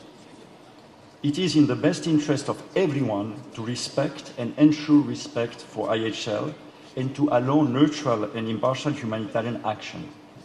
This contributes to preserving and restoring the necessary enabling environment for peace and security. What can states do to ensure greater respect for international humanitarian law? What can you do to ensure that the most vulnerable are effectively assisted and protected? We make 2 calls in this regard. First, demonstrate leadership to ensure compliance with international humanitarian law, making this a political priority. Second, allow neutral and impartial humanitarian organizations to effectively assist and protect people affected by armed conflict. Through the 4 Geneva Conventions, states have universally committed to respect and ensuring respect for IHL. In today's polarized context, states have to take a leading role in ensuring IHL compliance.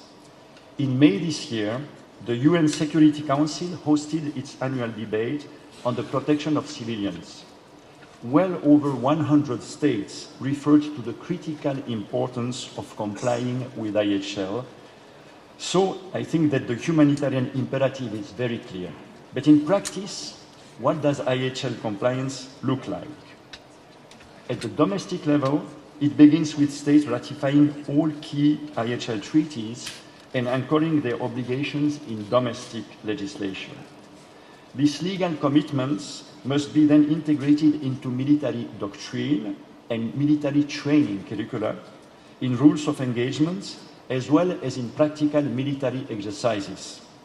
States must also ensure that IHL is integrated in the military justice systems and that sanctions are taken in case of grave violations, thus sending clear signals across military chains of command. It is also essential to regularly review IHL compliance, notably through national IHL committees. You can count on us to assist you in this endeavor. Through our offices worldwide, the ICRC remains fully committed to supporting all states in this regard. At the international level, ensuring respect for IHL requires making compliance a foreign policy and security policy priority. States can, and often do, exert a positive influence by requiring their allies, partners, and proxies to abide by IHL as part of their diplomatic, military, financial support to parties to armed conflict. Our second call is for states to preserve the space for neutral and impartial humanitarian action. When one of our ambulances or vehicles travels through contested territory or passes through checkpoints, It is not protected by weapons, nor escorted by armed actors. The security of our staff thus relies on the trust that warring parties have in the ICRC as a strictly neutral, impartial, and independent humanitarian organization. In sum, being able to provide life-saving relief to civilians in war depends on the perception of impartiality and neutrality of humanitarian actors. But when social media falsely report that the ICRC is taking sides, or falsely alleged that we neglect one group in favor of another for political reasons, the safety and access of staff in the field is jeopardized. And in the end, those who suffer are vulnerable people who are deprived of humanitarian assistance. On this point, IHL is very clear. Parties to an armed conflict are obliged to allow and facilitate the rapid and unimpeded passage of impartial humanitarian relief for civilians in need. But today, how can we persuade malicious actors not to circulate false information? This is where the ICRC relies on you as high contracting parties to the Geneva Conventions to counteract misinformation and disinformation against our humanitarian mission, as well as hate speech that fuels IHL violations. It is in the best interest of all parties to the Geneva Conventions to ensure that neutral and impartial organizations are able to care for civilians, to care for the missing and their families, as well as those injured and held hostage or prisoners. Excellencies, ladies and gentlemen, let me conclude by saying that the Geneva Conventions have proven their enduring relevance.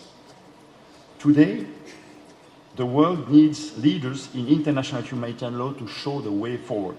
We need everyone, big powers and small states alike, to step up and make IHL implementation a priority, ensuring compliance with the letter and the spirit of the law in all armed conflicts worldwide. 谢谢, thank you. "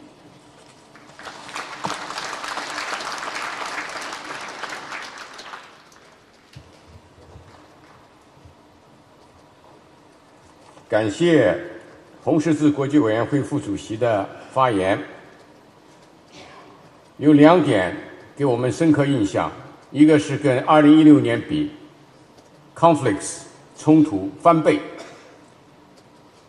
第二是这个红十字国际委员会的3名同事，几天前这个在东乌。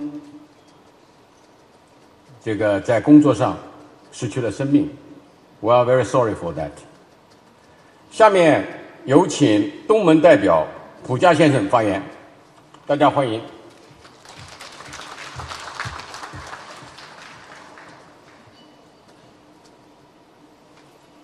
Thank you, Chair, once again for this opportunity to address this August forum.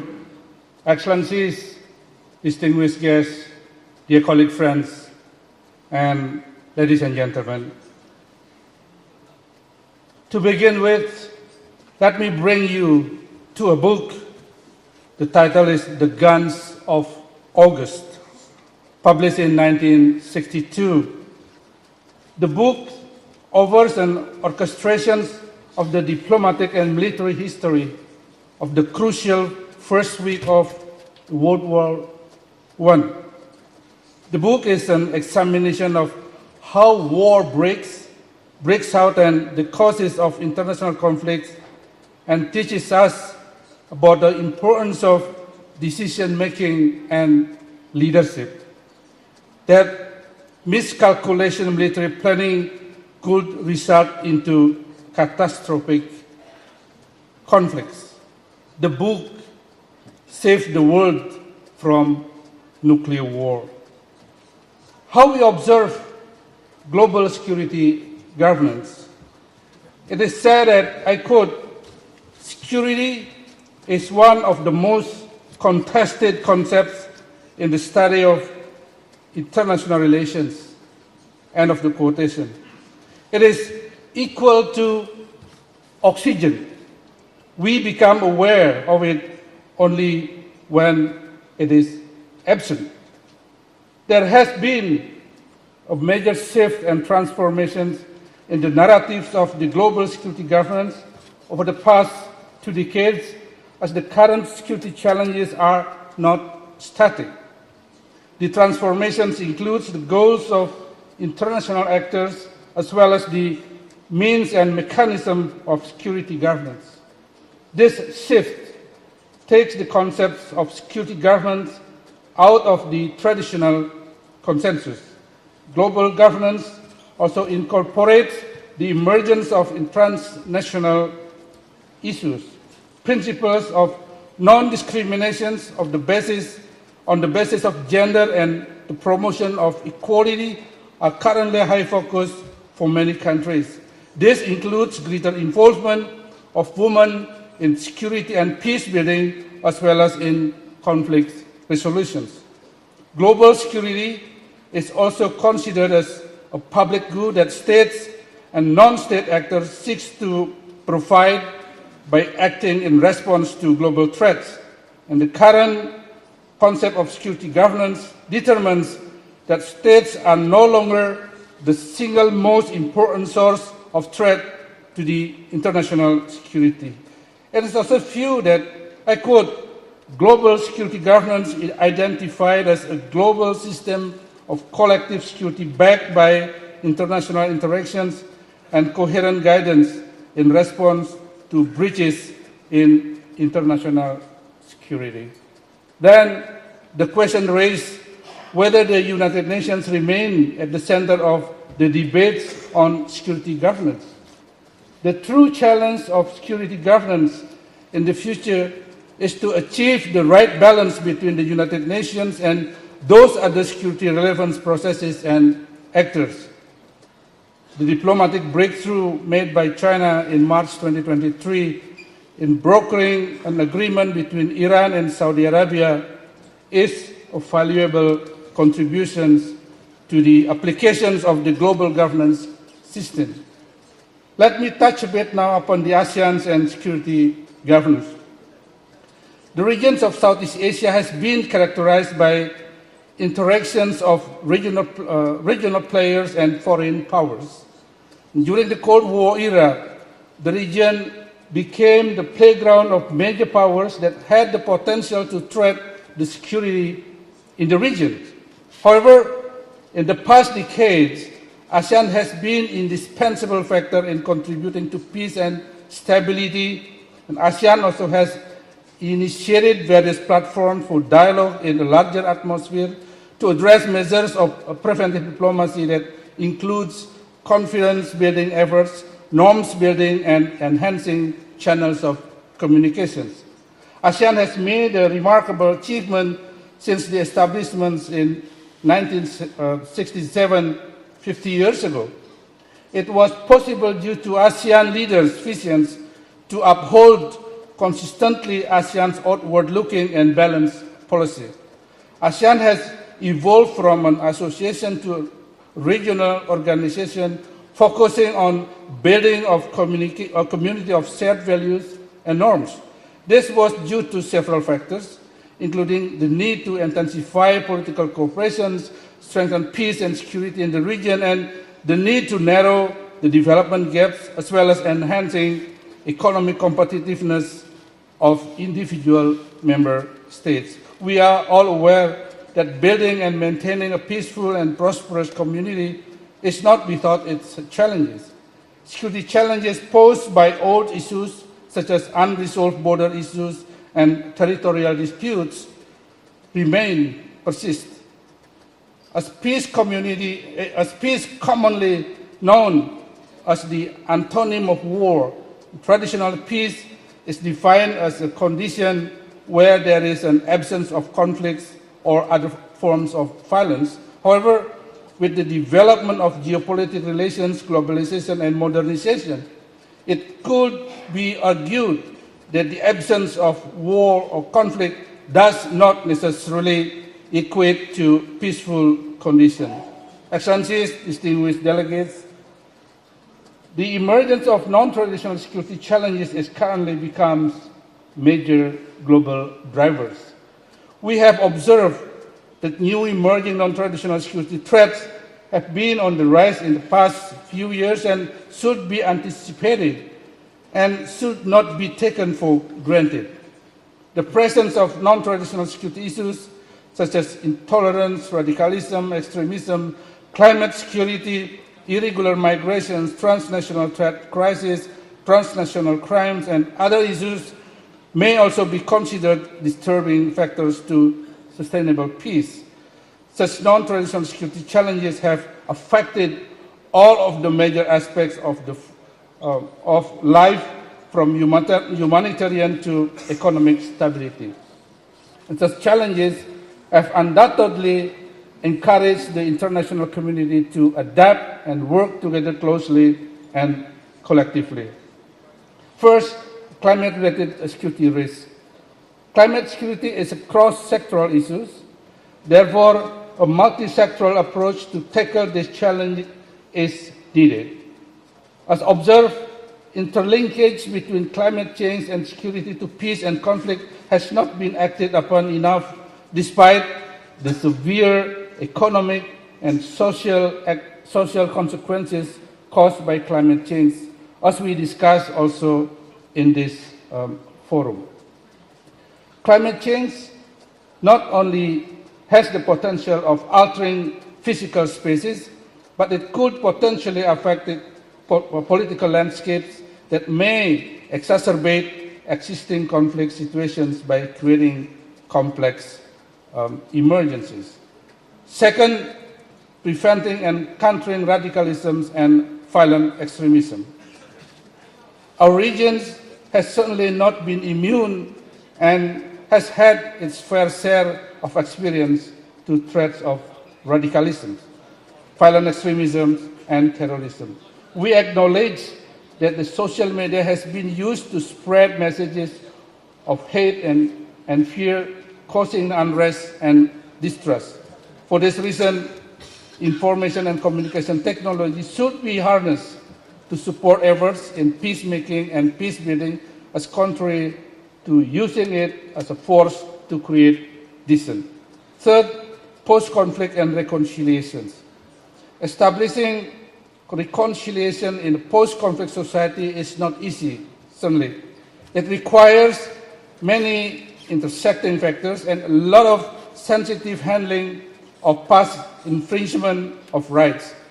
If done comprehensively, with holistic support from all components of society and proper considerations of these sensitive reconciliations, can enable the rebuilding of social cohesion in a post-conflict society.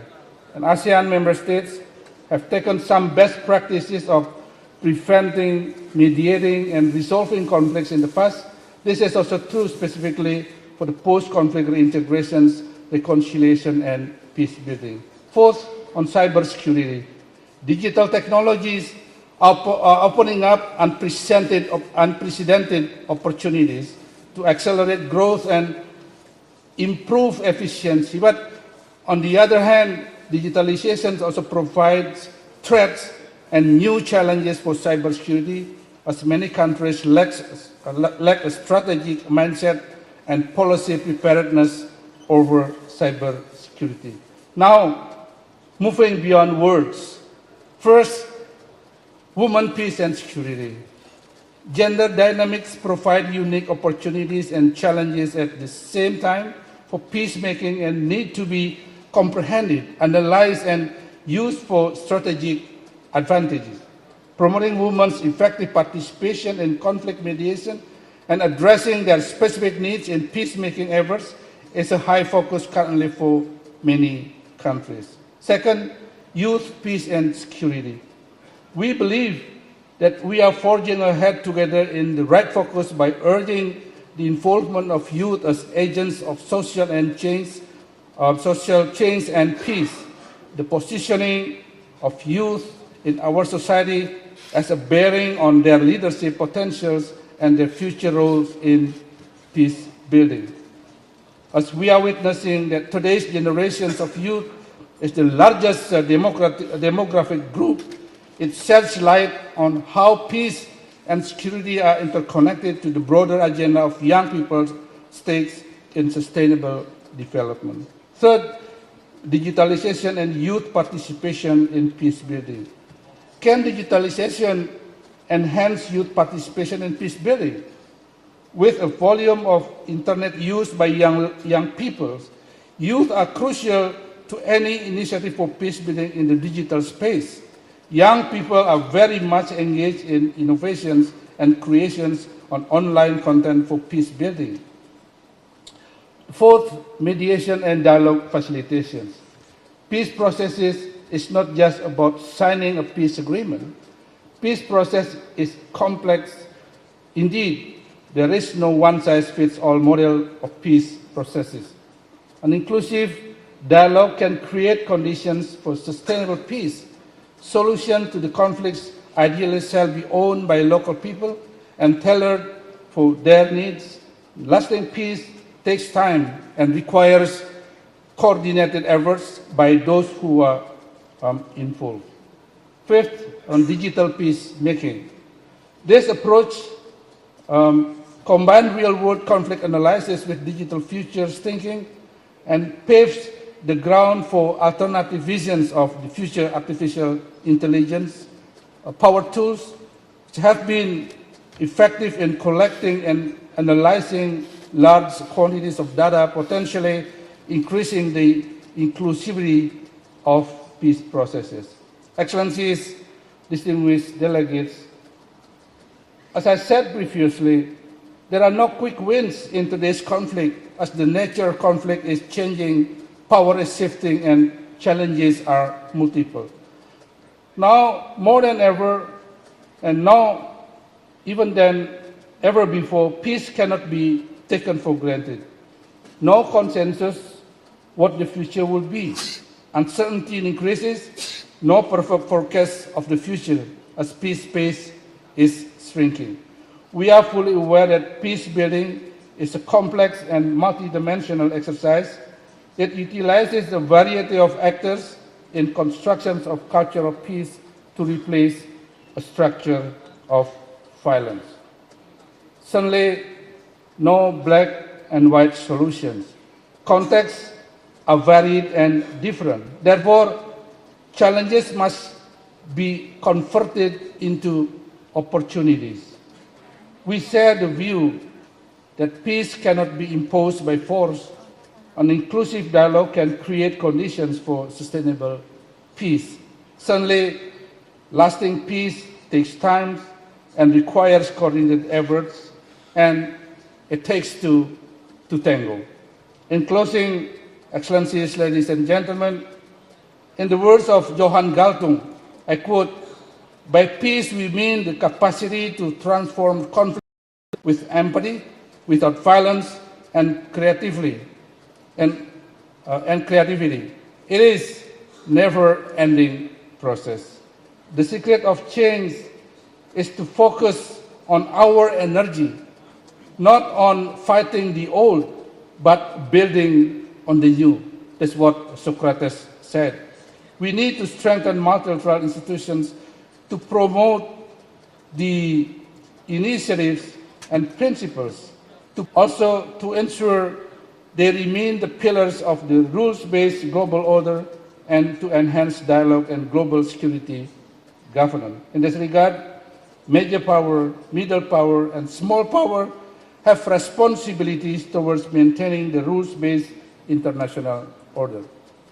Great power status demanded proportionate responsibilities, and small states achieve strength through unity.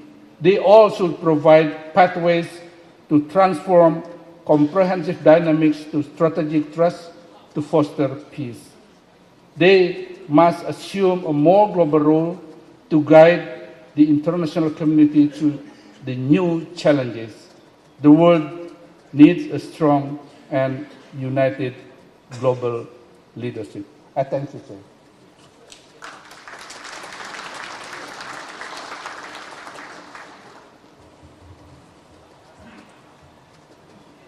感谢东盟嘉宾的发言，下面请最后一位亚美尼亚的嘉宾发言。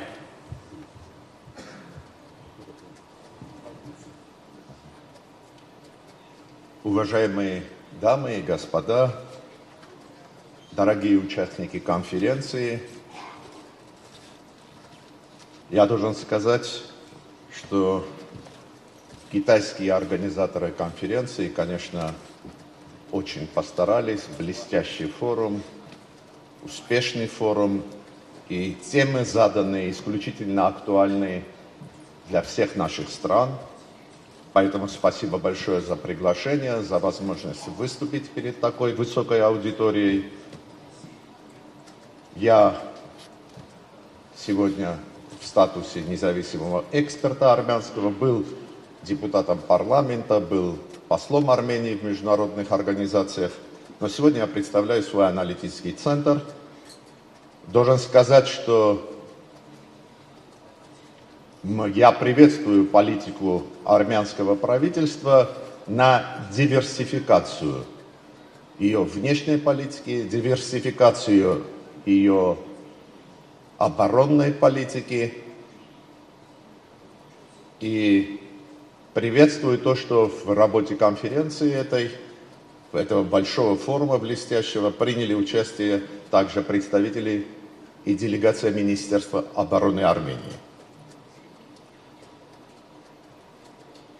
Я буду говорить о мои предложения вам дам, касающиеся, как можно менять механизмы международной безопасности, чтобы адаптировать к сегодняшней ситуации. Это касается и ООН, и ОБСЕ, и, конечно, первым долгом Совета Безопасности ООН. С точки зрения, смотря с призмы, скажем так, Европы и постсоветского пространства. Дело в том, что 3 страны Южного Кавказа, Грузия, Армения и Азербайджан, мы члены Совета Европы. Это означает, мы часть Европы. С другой стороны, мы родились на пространстве Советского Союза, после развала Советского Союза, значит, это и постсоветское пространство. А что творится на постсоветском пространстве, знаете, отношения России с Украиной, знаете сложные отношения Армении с Азербайджаном, проблемы серьезные, и, конечно, мы тоже волнуемся, и мы тоже за то, чтобы были реформы, которые будут отражать реалии. Теперь, как бы я предложил реформировать тот же Совет Безопасности ООН? Вот я сегодня слышал, что мир стал многополярным. Ну, я бы сказал так, он идет к многополярности, а в Совете Безопасности ООН остались 5 членов, постоянных членов Совета Безопасности. Как были 5 членов, так и остались. Значит, если развитие многополярности, оно уже так ощутимо, то, конечно, нужно расширять число стран, которые являются постоянными членами Совета Безопасности ООН. А почему я говорю о Совете Безопасности ООН? Вы знаете, это тот универсальный глобальный механизм, решение которого обязательны для стран. Потому что странно, если многополярный мир, и это если в механизме он не отражается, это, конечно, в конечном итоге дискредитирует очень часто эту блестящую и очень важную для всех, для нас организацию. Конечно, это расширение должно идти за счет тех стран, которые бурно и серьезно усилились, развились. Здесь есть и такие страны, как 3-й, 4-й, 5-й экономики мира, но они не являются членами Совета, постоянными членами, такие как Германия, Япония, Индия. Они могут претендовать страны Латинской Америки, та же Аргентина, ясно, в Тихоокеанском регионе также есть игроки очень серьезные. То есть есть над чем думать. То есть расширение состава это Совета Безопасности ООН, именно постоянных членов, и исключительно важно для отражения объективного то, что происходит в мире. Второе, это, безусловно, надо ввести в Совет Безопасности института вето-1. Вы все свидетели того, как очень часто блокируются решения Совета Безопасности одной страной. Это нередко бывает, и чтобы такой деструктивный элемент убрать, это принятая норма, вводить систему вето-1. Это стимулирует все страны Совета Безопасности быть более конструктивными и не отмахиваться, просто блокируя те или иные решения. И, конечно, очень важное, с моей точки зрения, сотрудничество Китая с США. Потому что, когда мы с вами говорим «многополярный мир», мы с вами одновременно понимаем, что два полюса, они очень серьезные, очень сильные, влиятельные. И любые возможности этого сотрудничества, они, безусловно, снимут многие напряжения в мире. Понятно, у этих крупных игроков свои интересы, очень часто расхождения мы видим, но одновременно есть сотрудничество, и я помню, как волновались перед встречей председателя Китая Си Цзиньпина и президента США Джо Байдена, но она состоялась. Но здесь очень важно создание, я бы сказал так, институциональной площадки сотрудничества. Уверен, что это принесет пользу всем нам. Для наших стран также очень важный вопрос ОБСЕ. Вы знаете эту организацию, но здесь как бы меньше об этом говорилось по понятным причинам. Глобальный юг развивается, есть БРИКС и так далее. Исключительно важные такие развития. Но ОБСЕ наработала и действительно очень многие механизмы, в том числе разрешения конфликтов. И терять это, конечно, не стоит. Немножко ОБСЕ буксует, вы знаете, из-за проблем между Россией и Западом, но здесь Китай может опять сыграть свою положительную роль. И я также хочу сказать об очень важном механизме, который называется механизмом гарантов. Вот когда мы с вами говорим о решении конфликтов, когда мы с вами говорим об атмосфере, которую должны создать, постконфликтной ситуации, очень важен институт гарантов. К сожалению, он очень часто не работает. Я могу привести два примера. Когда в 2020 году завершена была война, как бы силовые решения карабахской проблемы со стороны Азербайджана, три страны, Армения, Азербайджан и Россия, подписали некое заявление, и Россия взяла на себя гаранта безопасности населения Нагорного Карабаха, а Армения признала территориальную целостность Азербайджана. Но это был хороший путь, трудный, тяжелый, но не такой уж плохой. Но время прошло, гарантии не сработали, 150 тысяч граждан Нагорного Карабаха были изгнаны из Нагорного Карабаха. То есть институт гарантов, над этим международное сообщество должно поработать, потому что можно даже договориться, а потом не выполнить эти решения.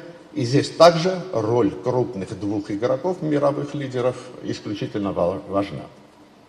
Я хочу также сказать несколько слов о том, что кроме того, что мы думаем о реформах вот в больших этих институтах международных, включая ООН, очень важно домашнюю работу нам всем делать в самом хорошем смысле.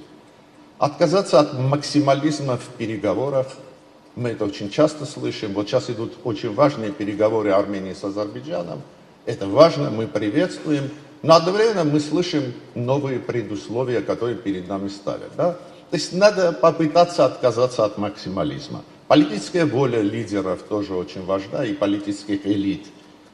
Отказаться от двойных стандартов. Вот есть одна страна, к которой я отношусь очень хорошо, но у нее очень интересная такая позиция.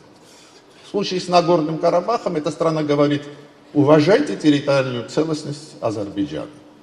В случае другого конфликта они говорят: уважайте право на самоопределение вот того другого народа. И я этой стране всегда и их экспертам говорю: как же так получается? Двойные стандарты.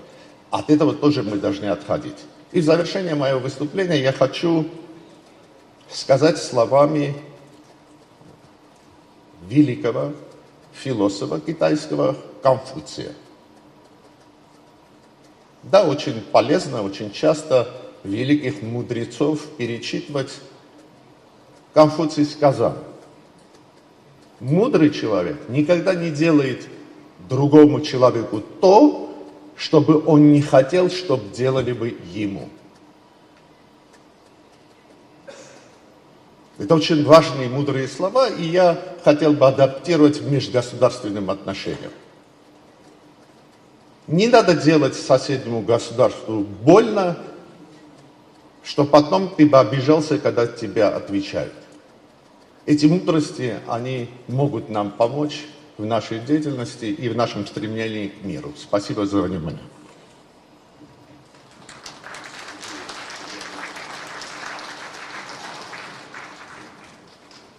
感谢亚美尼亚的嘉宾做了精彩的发言。各位来宾啊，刚才6位嘉宾都做了发言，有些嘉宾啊对全球安全治理提出了他们自己的方案，值得我们与会者密切关注。由于时间关系啊，我们还有10分钟 ，We have 10 minutes left。下面呢，我们进入这个提问阶段。Now we enter the Q&A session。我们提几个问题吧。先请外方代表优先，可以提问，请举手。Please raise your hands. Q&A.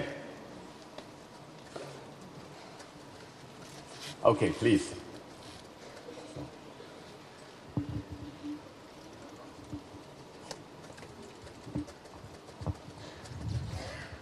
Merci à tous les présentateurs.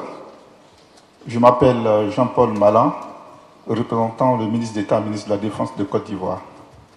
Avant de poser ma question, je voudrais exprimer ma reconnaissance et celle du ministre d'État, ministre de la Défense, aux organisateurs et au ministre de la Défense de la République populaire de Chine. Je voudrais simplement rappeler qu'à l'occasion du 64e anniversaire de notre indépendance, le ministre de la Défense de Chine a autorisé la participation d'un contingent de l'armée chinoise au défilé marquant cet anniversaire. Nous avons tous été impressionnés par le savoir et le savoir-faire de l'armée chinoise, et cela a été un acte fort qui marque l'excellence des relations entre la Côte d'Ivoire et la Chine. En tout cas, merci beaucoup. Ma question, je voudrais remercier effectivement tous les présentateurs, tous ceux qui œuvrent pour la paix mondiale, et tout le monde est d'accord que la paix et la réconciliation sont de longs processus qu'on ne peut pas faire en une seule fois. Cela prend du temps. Alors, je m'adresse au CICR pour savoir, pour commencer cette paix, pourquoi vous ne demandez pas immédiatement de cesser le feu pour que la paix commence? Merci. 好，非常感谢科特迪瓦朋友的对这次论坛的评价。另外呢，对我们 TICA 秘书长提了一个问题。Secretary General of TICA, please. Thank you so much. Yes, indeed, in the region that SICA comprises, unfortunately, we still have hotspots, and some of them were mentioned here about sufferings, people, innocent people, civilians. There are no magic stick. We have several mechanisms internationally agreed, including the Security Council, UN Security Council mechanism. But all these resolutions, unfortunately, not implemented by stakeholders. However, we should tirelessly make some additional efforts to bring confidence. So this is the core issue of SICA, that we are implementing the methods or the approach from simple to complex. Within the SICA, we have the member states who do not have even diplomatic relations. However, all of our member states do not leave the table of negotiation. We're trying to agree on what is agreeable. I remember also the ASEAN approach. Let's talk about things that unites us first. Let's create the trust. Let's engage into the dialogue. If we can agree on some principles, if we can agree on some frames, the second step is to implement these agreements. Unfortunately, again, in the international relations, we do have many frames, we have many agreements which are not, which are breached by several, by stakeholders. However, we should tirelessly go further and ensure the opportunity for dialogue between the parties. I believe this is the spirit of multilateralism. This is the spirit of CETA. We're promoting the dialogue. We're promoting the confidence. We're trying to establish in a different aspects of security, in a comprehensive security way. If we are not able to implement all measures in political and military dimension, okay, let's go through the soft power. Let's start with the academian dialogue. Let's start with students' exchange and many other things. So this is the approach. We should not give up, even in case of the very divergent positions of our member states. We should pursue the way of confidence building. We should pursue the consensus. And I believe this is the only way how we can solve the global issues or very much hotspots in some places. Thank you so much. 谢谢切卡秘书长的回答 ，Thank you。由于时间关系啊，咱们再提一个问题。One more question, okay? Okay. Please.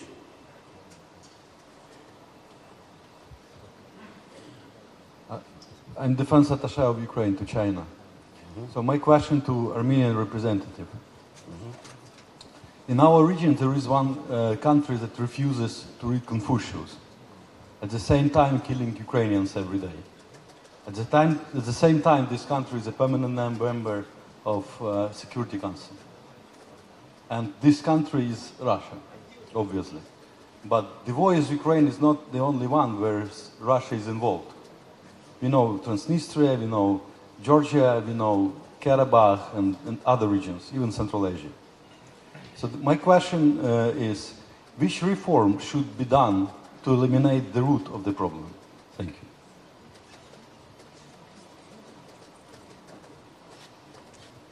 这位是乌克兰驻华大武官啊，他问的问题是给 Armenian friend, please.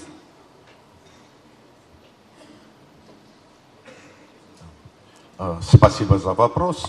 Ну, я сразу скажу, что, конечно, в докладе я в мягкой форме представил то, что происходит, но, конечно, это классическая агрессия одной страны против Украины, то есть России против Украины. Это классическая агрессия, на это мировое сообщество, конечно, также реагирует. Более того, я хочу сказать очень важную информацию. Вы помните, в 1994 году был подписан Будапештский меморандум, по которому даны были гарантии Украине, если она откажется от ядерного оружия, возвратит к России, что она сохранит территориальную целостность и суверенитет. Эти гарантии были нарушены. И теперь, да, международное сообщество должно начать восстанавливать вот все эти гарантии для Украины. Один из механизмов, который я вижу, могу сказать, потому что сегодняшний Совет Безопасности не сможет это решить, блокирование идет в любых резолюциях. Безусловно, США, Китай диалог. Этот диалог может помочь разрешить эту ситуацию.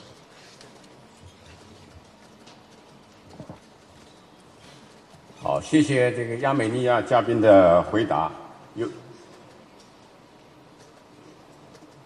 由于时间关系啊，我们不能再进一步再进行提问阶段了。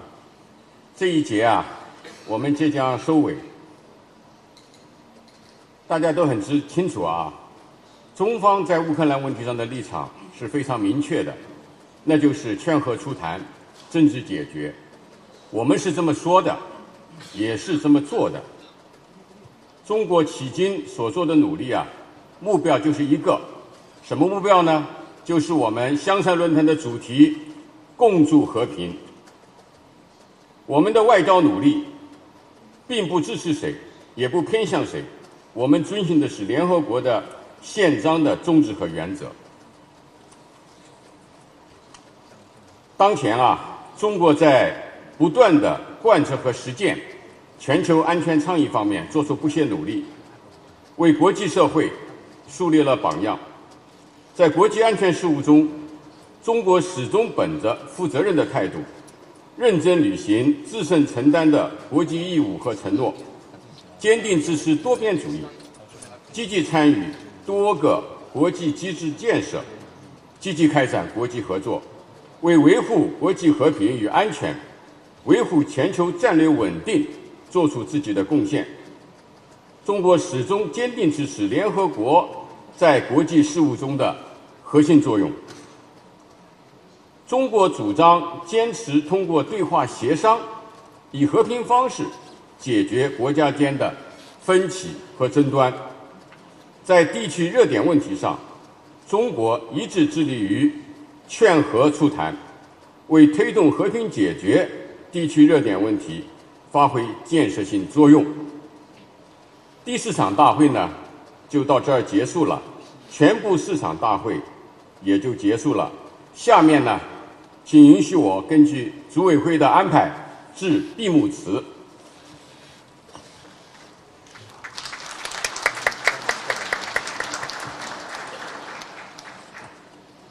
尊敬的各位来宾、女士们、先生们、朋友们，冷眼向阳看世界，热风吹雨洒江天。第11届北京香山论坛已完成各项议程。中方对本届论坛高度重视。昨天啊，习近平主席发来贺信，表达了中国坚定走和平发展、合作共赢道路的坚定决心，展现了中国推动落实全球安全倡议、构建人类命运共同体的美好愿景，为我们成功举办本届论坛提供了根本遵循。中共中央政治局委员、中央军委副主席张又侠上将莅临欢迎晚宴并致辞，国防部长董军海军上将做了大会主旨报告。今天上午，外交部陈晓东副部长做了专题演讲。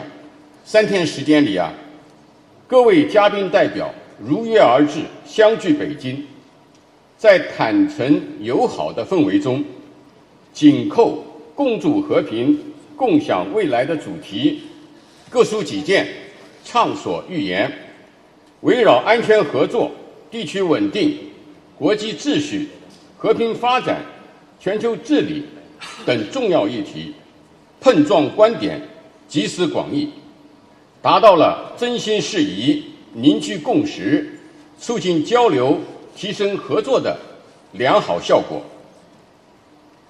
回望时代洪流奔涌不息，人类文明曲折前进的发展历程，更能深刻感悟到乘历史大势而上，走人间正道致远的弥足珍贵。环顾当今世界，百年变局加速演进，局部冲突和动荡频发，各种传统和非传统安全威胁交织叠加。今天上午上一场刚果部国防部长的发言里面有句话给我们留下深刻印象，他说：没有安全就没有发展，没有发展就没有安全。面对动荡不安的国际形势，习近平主席提出全球发展倡议、全球安全倡议、全球文明倡议等一系列重大倡议，不断丰富构建人类命运共同体理念的内涵和实践路径，为解决人类面临的共同问题贡献了中国智慧、中国方案，为世界和平注入强劲正能量。我们坚信，冷战思维、零和博弈的歪门邪路注定不得人心，团结合作、互利共赢的康庄大道必定越走越宽。女士们、先生们，一年好景君须记，最是橙黄橘绿时。此时的北京秋高气爽，枫叶斑斓，让人流连忘返。北京香山论坛将一如既往地秉持平等、开放、包容、互鉴的理念，为各国参会代表提供一个百家争鸣、众论天下的平台。在此我谨代表中国军事科学学会、中国国际战略学会，再次对各位来宾出席本届论坛表示诚挚的谢意，祝愿大家身体健康、平安顺遂，也希望你们在北京留下一段美好的回忆。最后，我宣布第11届北京香山论坛圆满闭幕，谢谢大家。